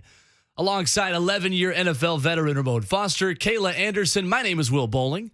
Jonathan Schaefer making the show happen for us this morning as we continue to recap a big win for the Tennessee Titans, 21-17 over the Washington Commanders yesterday. Guys, been a quick show. Flying by. And we didn't even throw a lot of digs today. Nah, we've been cordial. Except for mine's coming, so you better let me talk at the end of the show about this one. Okay, let's shoot your shot. We're pleased to be joined on the Mark Spain Real Estate Hotline by Tennessee Titans wide receiver Nick Westbrook-Ikhine here on 104.5 The Zone. Nick, first of all, congrats on the win, man. How are you? Yeah, thank you. Good, feeling good. It's a lot better to be sitting here on a Monday with the win. So in a good mood for sure. So your catch from Ryan Tannehill, the 61-yard reception, traveled 61 yards through the air. I don't know if you know this. That's the 4th longest completion just by air distance in the NFL this season. What's going through your head as that ball is hanging over your head yesterday? Just catch it. That was really the only thing on my mind. He really put it out there. I had to track it, through the air, and it wasn't pretty, but just made it work. When it comes down to making that type of play, man, when did you realize, it's in my direction? Pretty early on, like in that route or that concept, there was really only, 2 options for him to throw it. And I just, I had a play earlier on in the game where, I just missed it a little bit, and receiver coach Rob Moore was like, just keep running. And that's all that was going in my head, was just keep running. You never know when that ball is going to show up. Right. We've seen you in this position before, man. You always seem to be Johnny on the spot when it comes to your involvement in this offense, man. Do you ever just go to the wide receivers room or the quarterback room and it's like, hey, I'm out here, man. Just throw it up and I got y'all? Not really. I've never really kind of been that guy. I just like to, let the plays come to me. I'll let them know if I'm, beating a guy consistently, what I'm seeing out there on the field. But I feel like, going into that game, we had some ideas that we'd be able to get the ball thrown, in the air, and take some shots. So that was part of the game plan. It was just kind of waiting for that dam to break after we threw a couple. Yeah, how encouraging is it, Nick, just to know, and I know you guys finally got that monkey off the back in terms of scoring in the second half. We talked to you guys about that all week in the locker room. Obviously, that's happened now, but a really great statistic. You guys have scored 12 of 13 red zone opportunities this season, so that's about 92.3%. That leads the NFL. How encouraging is that, just to know when you do get down there in the second half that you guys are taking care of business right now when it comes to the red zone? Yeah, it's awesome. It builds a lot of confidence, and that's just one thing that it gives us even more motivated just to get a first down, get a drive moving, and just get into the red zone.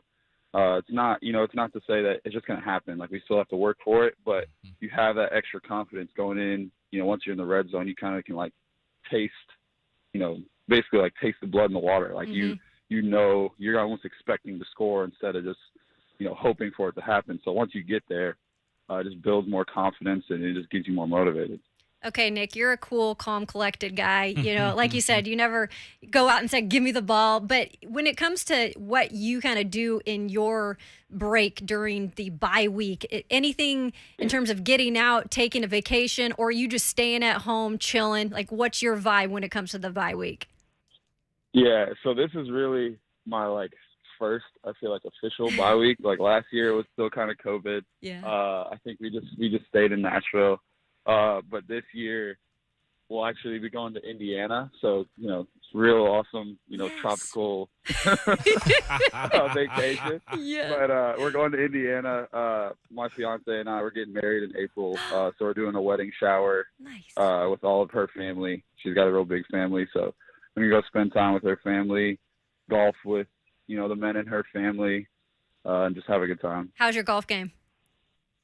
Oh, it's definitely a lot better than a few months ago. So, and that's impressive, especially with all the season everything happening. But I'm gonna go out there today and tune it up before I get out there this weekend with them.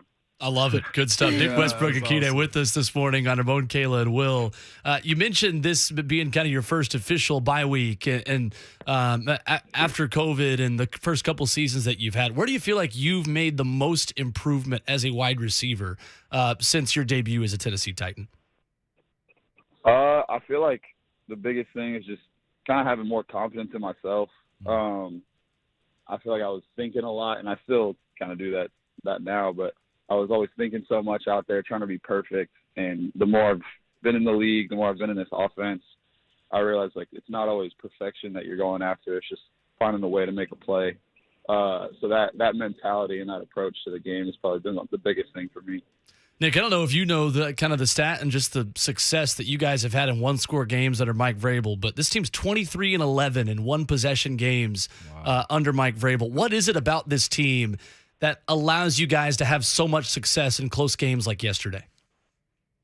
Yeah, one thing that stands out would just be the culture of the team that we built. We talk about it that, culture is what how the team handles adversity in the tough times. And I feel like those tough times happen when it's a one-score game, and maybe it's not everything's happening perfectly, but you still have the trust and belief that all the work that we put in is going to make it right. And then number two, I feel like would be just the preparation that we have for those end of game situations, and the knowledge that guys have and how they apply that to the game and on the field is probably the other big thing. Just like handling, there's 30 seconds left. What's the best thing to do on defense? What's the best thing to do on offense? We got a 2-minute drill. Like, handling those situations, I feel like is one really key thing that helps us win those games. One thing too that's always apparent, man, is the presence of Derrick Henry, man.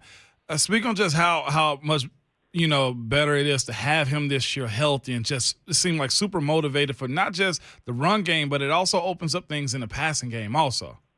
Mm-hmm. Yeah, it's been awesome. Like you said, it just helps our whole offense run. Obviously, when he's getting the rock and he can, sometimes make something out of nothing. It might seem like a 2-yard gain. He breaks an arm tackle, and next thing you know, he's 15, 20 yards down the field. I feel like you can see it out there with everybody on the field, like how they're blocking for him, all the excitement that brings. And then it kind of just gets the offense going. It just builds that momentum. And then, like you said, it really brings down those backers, those safeties, when they know that they've got to, tackle him basically. Yeah. And it leaves a lot of openings for us in the passing game as well. What you guys been able to get that second half score, man? I know a lot of the time us players like to act like, okay, we're not thinking about it. But whenever it happened, was it one of them like, finally, we're on the board in the second half so you can shut people like us up? Yeah, probably a little bit. You might not think about it actively. Yeah. but subconsciously it's in there in the back of your head. I feel like, if you could apply that to golf, like if you 3-putt or if you shank a shot, you're going to be thinking about it, but you're not hoping that it's going to happen, obviously. Yeah, I know Nick was annoyed when I had to ask him that last week in the locker room. NWI. Okay, so I know Sam, our friend from A to Z Sports, wrote a little thing on this, but I think you're a part of this, that they took the basketball hoop out. So you and Mason Kinsey decided to set up a Foursquare game in the locker room. Yeah. Can you tell me about this? Because I loved me some Foursquare. Yeah, I feel like it was just one day we had a big break. I don't remember exactly when it was. I think it might have been towards the end of camp, and we had a big break, and I was like, "What if we played Foursquare? Like, when was the last time we played Foursquare?" And I told Mason, and he didn't even think twice about it. And he just grabbed some tape, started putting it down. Taylor started helping us put it down, and then next thing you know, it was this whole big thing, and it was pretty funny just seeing all those guys basically like turning into kids again playing Foursquare. Nick, who is the best and who is the worst Foursquare player on the Titans roster? Oh man, I mean, best. I feel like I have to say myself. Oh, okay. It was never fully documented, but I'm pretty sure I had the longest reign as king. But it's not out there. It's not documented, but it's documented now. NWI. You put it on tape. It's on the record now. And worst, probably like Pierre Tart. Has Pierre Tart still? Is he still walking around with his chest puffed out? By the way, about his interception, I feel like you guys are not going to hear the end of this for the entire season. Yeah, probably not. But hey, I love it. It Absolutely. just gives him more confidence, and he keeps going out there and making plays. Is he really on the jugs machine after practice? Like legitimately? Honestly, I don't know. I haven't seen him out there, but I'm not gonna speak on that on his behalf. He's not gonna throw him under the bus. That's cool, NWI. I get it. Nick, last one for me. Just how impressed have you been with Ryan Tannehill so far this season and his command of the offense? But a lot of the hits that he took yesterday and continuing to stand in the pocket and delivering that deep pass to you. How much confidence do you guys have in the way that he's played so far this season? Yeah, a lot of confidence. I feel like it's nothing really new to me. Since I've been here, I've seen the same thing, seen the same like consistent way that he plays.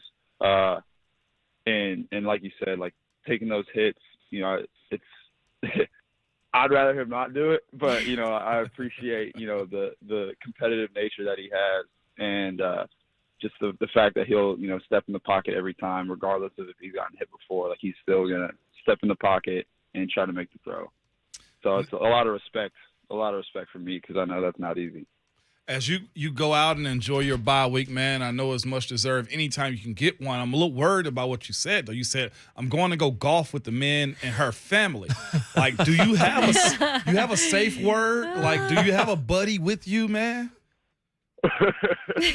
I'm gonna let the game do the talking. There you At go. least I'm close with their dad and her brother, so they'll help me out. But we'll see. I feel like her grandpa's gonna try to put the beat down on me. Yeah, that's a special kind right. of pressure. Golfing with your fiance's family. That's forget Exactly. playing in That's why I hostile gotta put the environments. practice round in today. That's right. Yeah. By the way, you guys got a bet with Chig going here this week? You got Maryland and Indiana, right? Oh yeah. Yeah. I'm not the betting type. It gives me too much anxiety, so I don't know. I just hope we win. That's really about it. Exactly, right? See, but you got a trump card, though. He's a rookie. You bet and win whenever you want to, Nick. See, I love it. See, offensive linemen, we just bully everybody. Nick's like, nah, we're good. We're all friends here. I'm like, nah. Nick's a grown-up, not you. Yeah, I'm never growing up. I love it. Nick Westbrook-Ikhine has been our guest. Hey, man, congrats on the win again. Best of luck on the golf game this weekend. Let's catch up again soon for sure. Thanks, Nick. All right. Thank you. All right, there is Nick Westbrook-Ikhine with us this morning on Ramon, Kayla, and Will. Forget playing in Buffalo or Kansas City or New England. Yeah. Golf game with fiance's family. Oh, that's tough right there. Yep. By the way, you see like that. I was lightly that dude with like rookie bets and stuff. Lightly? Yeah, I was No, lightly that dude. don't talk yourself down. You were that dude. You were the danger. You were not lightly that dude. You were making. You're the danger. You still make bets with Wesley Woodyard and Bud and all these guys about Kentucky games. Wes paid off his dues. Rashad Weaver. Yeah, what's Weaves doing? We're still waiting. And Bud, like we're waiting. Oh, we don't. Is he taking you out to dinner? He better. Well, I'm on the ticket then. Join me to the ticket. You are the ticket. We are the ticket. Add another steak. Yeah. We'll get more of your phone calls. We'll get to Josh and Heather on the phone lines, and you can join us at 615-737-1045. And Kayla Anderson's got a rant about something. Thank you. I need to hear this. I got to get this She's been off sitting my on shoulders. go. She's been sitting on the starting blocks for too long, and the gun has been held up. Yeah. The gun's going to go off. Okay. Kayla's off to the races when we come back. It's Ramon, Kayla, and Will, powered by All Four Seasons Garage Doors, 104.5 The Zone.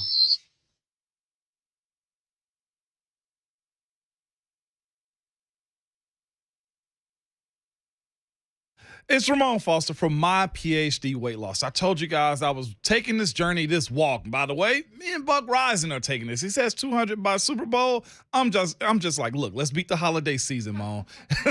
Let me tell you this, man. It has been good though, Will. Kayla, like legitimately, I have enjoyed this. It's a challenge more than anything. Just in general, I feel like last week I was down 10. This week I'm feeling like it'll be 15 total pounds, if not more, for myself. And the thing about this diet, this development for me is I haven't had any cravings. I haven't had any anxiety about it. It has been legitly a fun like walk with this process from My PhD medical weight loss. On average, the male clients lose between 3 to 5 pounds a week. The female clients lose about 2 to 3. And for me, it's not just been the dropping of the weight. My body has felt different. My weight, like the joints, my knees, my back, my elbow, everything has felt different because it changes everything about the process and how you think about it. This is a nationwide also company that will help you. It's one phone call away. It's no gimmicks. There's no pills, no appetite suppressants, or hidden costs involved with this process. Dr. Ashley Lucas has developed this process for anybody that's willing to take it on. So if you're in it like I am, visit myphdweightloss.com. Again, that's myphdweightloss.com.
I just did a little tick knock or whatever you call those things. I did a little, what? Whatever you call those things. A TikTok? Something. Yes. I just did one of those, and I told people to buy a Tennessee Tough sign to put in their yard because this is a tough football team. I'm so glad that you saved that, Jonathan Schaefer, because I meant to text you during Titans Talk Back yesterday and said, please go save Coach Dave McGinnis saying tick knock. That's great. Oh, it's fantastic. It's He Ramon, did. Kayla, He actually and Will. did one. Yeah. Yeah. Well, kind of. Yeah. Ramon, Kayla, and Will, powered by all Four Seasons Garage Doors, 104.5 The Zone. Effectively, what he did, Kayla, is every time Titans Radio travels now, Lucas Panzica, the scoreboard producer for Titans Radio, producer of the Buck Rising Show, up next, 104.5 The Zone, does instant takeaways from Coach Mack and Mike Keith on the Titans Radio Twitter account. Yeah. Like, the funny part of it wasn't even a TikTok. It was just like a sideways phone video of like, hey, like what are your takeaways about the game that they put on Twitter? That makes it even better. Yeah, tick knock. Tick knock. I'm so glad that you saved that. This is when Brent Doherty disputes the fact that you are the best producer in the world. Just play him that for me. All right, please. all right. Full disclosure. That was already in the Titans radio folder. I didn't have anything to do with it. Oh, so Joe Hunk did save it. But I was smart enough to use it once I saw it. Maybe Joe Hunk is making a push. How dare you? Making a push. Don't you ever go against the Shafe. Don't ever go against the Shafe, okay? I know I'm the best producer in the world, man. Oh, there he is. Oh, hey, Joe. How are you? Sorry about your Tigers. I don't know about that Schaefer guy. 615-737-1045 is the number if you want to jump in. Let's go to Josh in Bowling Green up next to the phone line. What's going on, Josh? Hey, I've got a couple of questions about Tennessee Vols. Go Vols, Bama week, let's win. But I'm real nervous about the defensive back, McCullough, being out. Who's going to cover for him, and with Alabama's quarterback probably coming back and playing against us. Also, I like the comparison of T. Martin and Hendon Hooker, just the way that their command of the offense and the confidence and calmness that they both have, like when they're running the team. And Mo, what about the New York Jets beating the Steelers again this year? It's a win streak. Just want to jab that in there. Wow. All right, Josh. Appreciate the call. You're better than this. Oh, baby. Okay, Josh, the call was good all the way to the end, Josh. You didn't have to do this. You're a Titans fan. Come on, man. It's tough. This is just what we doing today, huh? Zach Wilson just doing the gritty all over the end zone. Oh, you just going to dive in too, huh? Hey, ain't nobody need to hear that. Zach Wilson's been doing a few of those. Oh, wow. This is a family show. Josh mentions the story about Jalen McCullough, which we should address here just for a moment. Just answering the question. Jalen McCullough, starting safety for Tennessee, was arrested on a charge of aggravated felony assault on Sunday, according to the Knox County Sheriff's Office. Adam Sparks, the Knoxville News Sentinel, writing this article saying Tennessee spokesperson did not provide a comment when reached late Sunday night. Josh Heupel will be available for comment today at 11:15 Central Time as he meets with the media. It is a situation where I think we want to get a lot more facts before we officially dive into the specifics and into the details of it. So Tennessee will get the opportunity to respond today, but it seems like a very difficult situation to unpack at the moment. Around 3:30 p.m., police responded to a call. A man said that he had been drinking with friends that live in an apartment, went to get stuff from his car. When he returned, he accidentally went into the wrong building, knocked on the door, unlocked the door, entered the apartment, and then an altercation ensued between Jalen McCullough and this guy. So he went in accidentally to the wrong room. Jalen McCullough was there and was with his girlfriend, and a fight broke out at that point that McCullough is now charged with aggravated felony assault. So there's a lot more details to consider. There's a lot more details that we've got to get before we can really make a definitive statement about his availability and moving forward, how Tennessee is going to handle this. P, like Cousin P, if you're available and you're listening, I'd love to understand how somebody breaks into a house drunk, but the person whose house it is gets charged. Yeah, we'll see. Yeah. We'll see. Like if you come into my crib, Kayla, like not you specifically, okay, anybody that's breaking in, yeah, whatever I do to you, yeah, even on a mistake, it's on you, right? You would think. Is that not how it works? Like Shafe said, we said it too. Reserving any kind of judgment until the facts come out. It's just unfortunate too that this is all happening on Monday. Like, you're preparing for a big game. All of this is now the talk is going to be happening around Heupel and questions going to be. It's just me personally. I'm just like, okay, why is the athlete being charged when he was it's 3:00 in the morning? Well, forget that he's an athlete. Forget that part. No. Somebody's house got broken into. Anybody, yeah. This whole thing's weird. The athlete part means nothing. That doesn't mean anything about this. It doesn't. There was blood found on the stairs afterwards. What physical evidence is involved in this? It's 100%. And the thing is that if it met a certain threshold, a charge is going to be made. There's way too much we don't know about this in terms of physical evidence for us to really speculate in any way about it. That early in the morning, Shafe, I'm going off too. I'm not saying you're wrong. What I'm saying is we don't know what we don't know. Yeah, and that's not condemning nor defending one way or the other. We just don't know. Yeah, Josh on the phone, so ask the question. We'll answer the question and kind of address it and give you the facts of what we know at this point. But there's not a ton of concrete detail we have as far as next steps to get into that I think we will learn at 11:15 today. So, there you go. We'll have to wait and see. 615-737-1045. Heather in Columbus is back again this week after welcoming Kayla last week. What's going on, Heather? How are you? Hey, everybody, it's victory week. It's victory week for the Tennessee Titans. Let me tell y'all this. I am so overwhelmed for the Tennessee Titans. They done an amazing job on yesterday to WKI. Nick Westbrook, good story. I tell y'all one thing. He saved us. First down, made a touchdown. Derrick Henry made a touchdown. And the next thing I want to say is that Tannehill got sacked 5 times. Mm-hmm. He's not supposed to do that. But they know better. But he know better. But they got bye week, right? Mm-hmm. And then what they need to do is practice. Get ready to play against the Colts at home on the 23rd. What they need to do is pay attention, knock off Matt Ryan, Jonathan Taylor, whoever 86 is on the Colts team. The Titans, everybody need to do their part. And second half, third quarter, all quarters, the Titans needs to wake up, pay attention what they're supposed to do, so that way it would be 4-2, not 3-3. Thank you, Heather. Appreciate the call. I did appreciate the stats she brought up about Ryan Tannehill being sacked 5 times because coming into this game, he had only been sacked 7 times. So they took a step back in that department in terms of protection.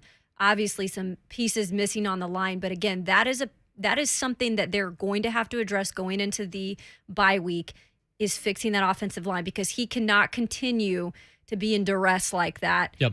The rest, he's just not going to be able to survive. Yeah. One quick clarification to make, talking about the Jalen McCullough story. You mentioned early in the morning. It was 3:30 p.m. Yeah. Like we said bizarre. before, when that call was made to police for Jalen McCullough. I'll wait on more details, but goodness. Yeah. 615-737-1045. Bailey is in Nashville, up next on the phone line. What's going on, Bailey?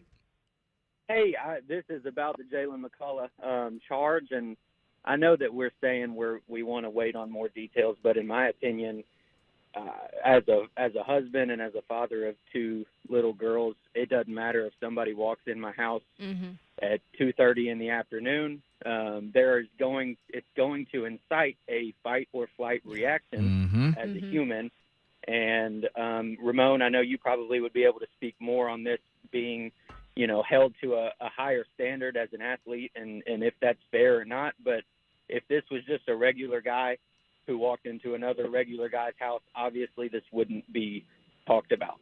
As a husband, as a father, and as him protecting his girlfriend, it just incites a reaction regardless of the circumstances. If someone walks into your home unannounced, you kind of have to deal with those consequences. I'll hang up and listen, guys, what you have to think. Thank you, Bailey. And the more details we have in the facts is bloody, swollen mouth, and missing teeth for the guy who was on the other end of the fight with Jalen McCullough. So the guy who is trying to get into Jalen McCullough's apartment, goes in the wrong building on accident, comes out of this fight with Jalen McCullough with a swollen mouth, missing teeth at the end of it. Rightfully so. Yeah. Bailey, you're 100% correct. Like, you are held to a higher standard, but there's a lot of times that you see this stuff happening. Like Shay said, remove the athlete from it. It meets the standard Sean of Taylor proof. is what I'm thinking of right now. It meets the standard of proof for the charge he was given when you talk about the injuries taken by the other guy. Just from a fact standpoint, it does. Let me say this. Let's go back to the Richard Sherman situation for a second. My point being to that is that when everything was originally reported about Richard Sherman, there was a lot of bad there was a lot of bad reporting that went on with that. And then over the course of the days and the weeks, things changed very dramatically for Richard Sherman when more evidence came up and was presented and more details were being found out.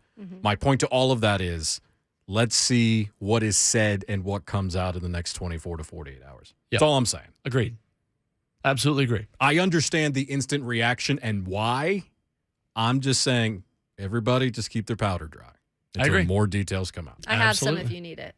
Thank you. I appreciate it. Because I really just want to go off on it, but I'll wait. Well, but you can go off and be wrong. That's why we should change to what my dilemma has been. I was going to say, I was about to take it there and say, Kayla Kayla has been in the starting blocks, ready to roast someone or something today. Kayla Anderson, you have the floor.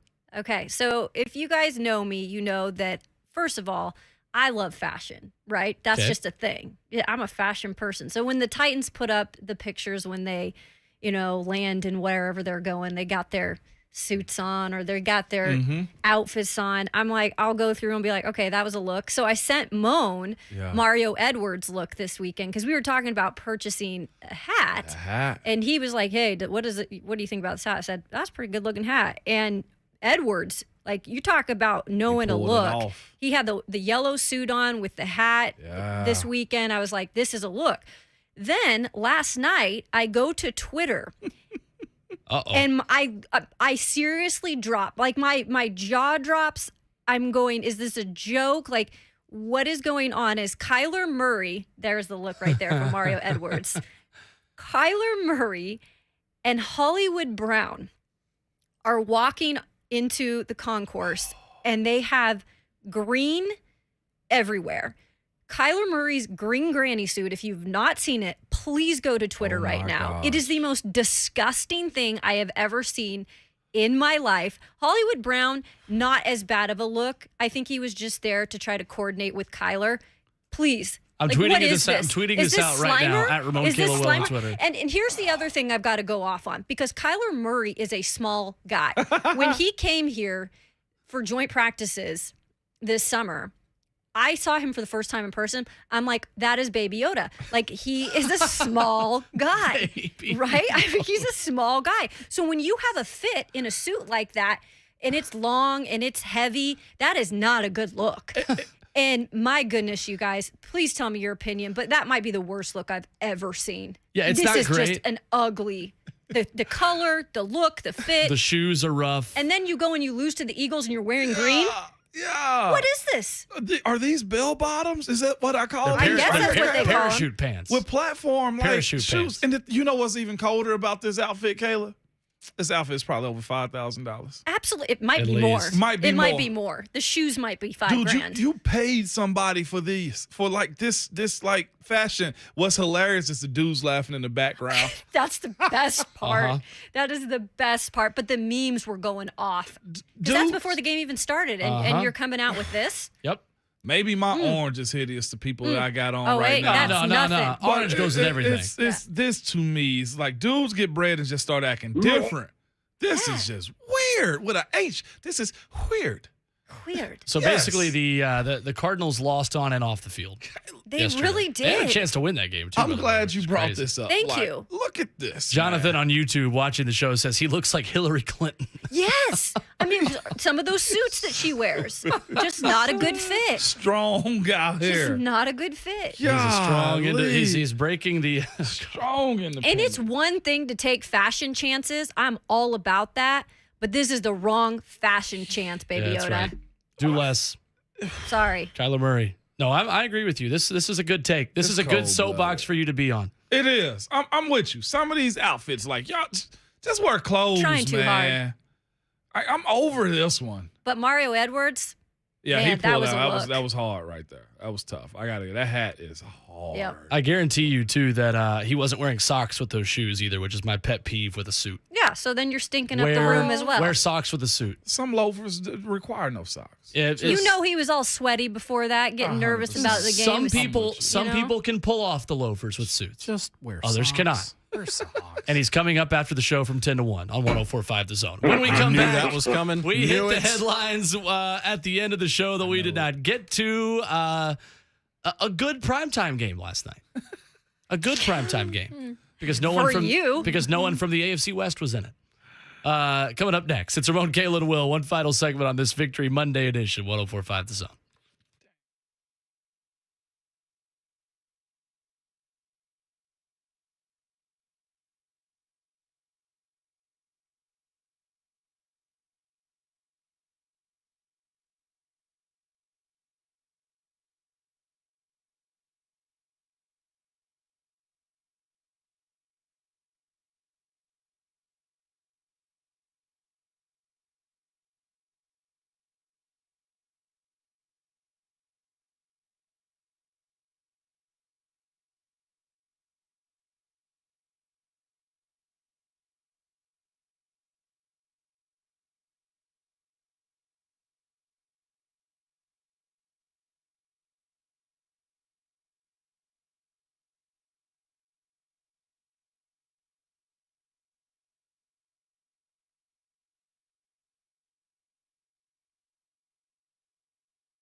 They need to tell this clown over here on this sideline to quit throwing flags to clear across the field. Well, he's been involved. Dominique Pender, the side judge.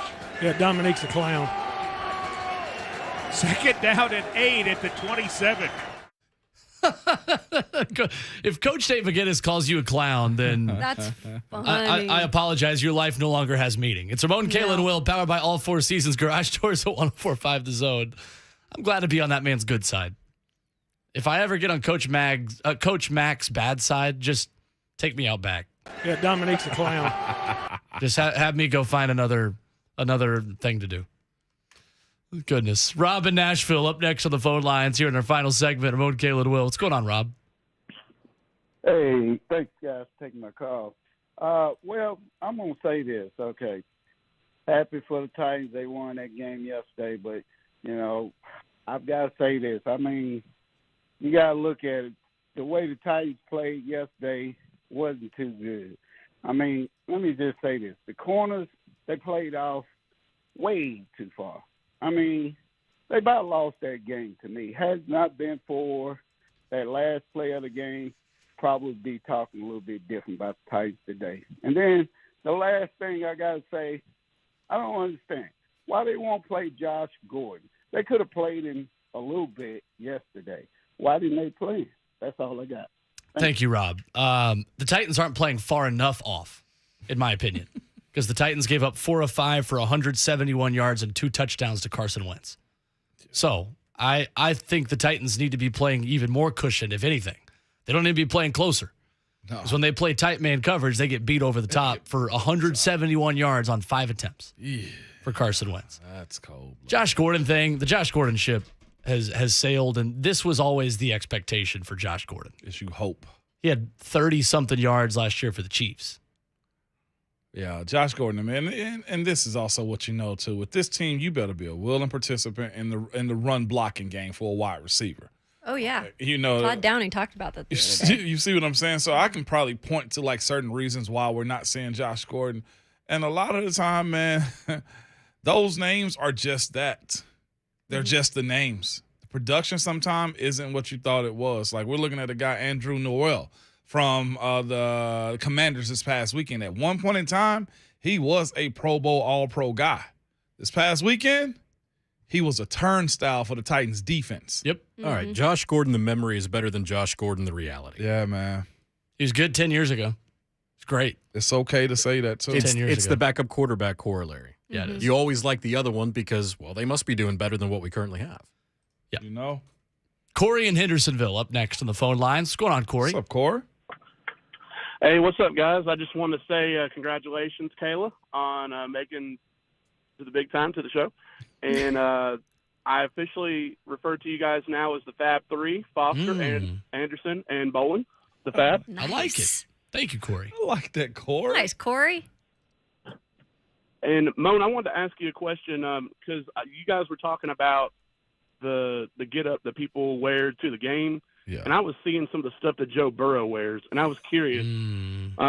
First of all, what did you think of his attire? Floral print. And secondly, do you guys have rules as far as, like, the team where they make you, like, dress up coming into the game?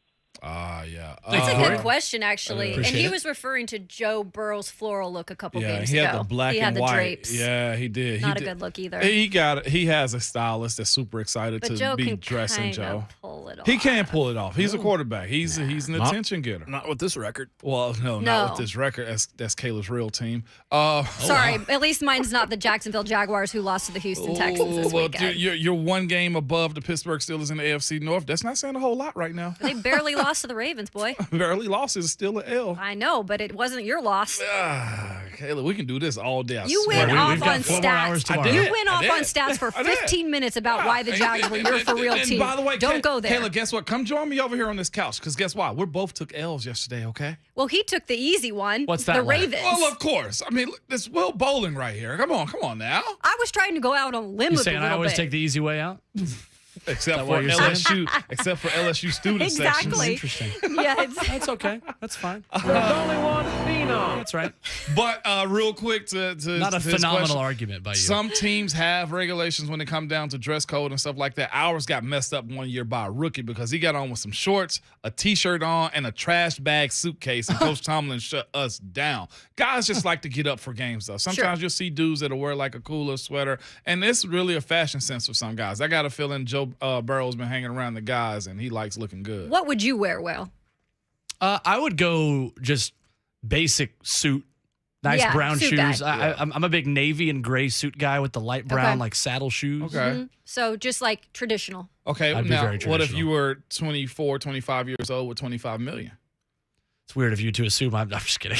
I'm nowhere near that right That's now. what I'm saying. Joe Burrow's style is take away probably all like, the zeros. You need this, I've got about Joe. $25. I don't know. Add some bling. I'll think about it. Yeah, Add some you bling. probably. I'm a big I love the sunglasses and the shoes are my favorite. I would try to change those up and just keep the suit pretty straight laced. You say that until your check looking like Joe I gotta have Burrow. color. It'd be See a what I'm nice saying? suit. Color. It'd be See a what I'm nice saying? suit. But trust me, with the stylists around you, they gonna make sure Yeah. it's nice. absolutely. Pops of color. Out of time. 4 fast hours in the books today on Ramon, Kayla, and Will. We are back at it again at 6 a.m. tomorrow. Special thanks to Kevin Dyson, Nick Westbrook-Ikhine for joining us. Check the podcast if you missed those conversations. Much more Tennessee, Alabama talk as the week continues, but Ramon Foster talks to you with a word for the people on the way home today. This week especially, it's Alabama week.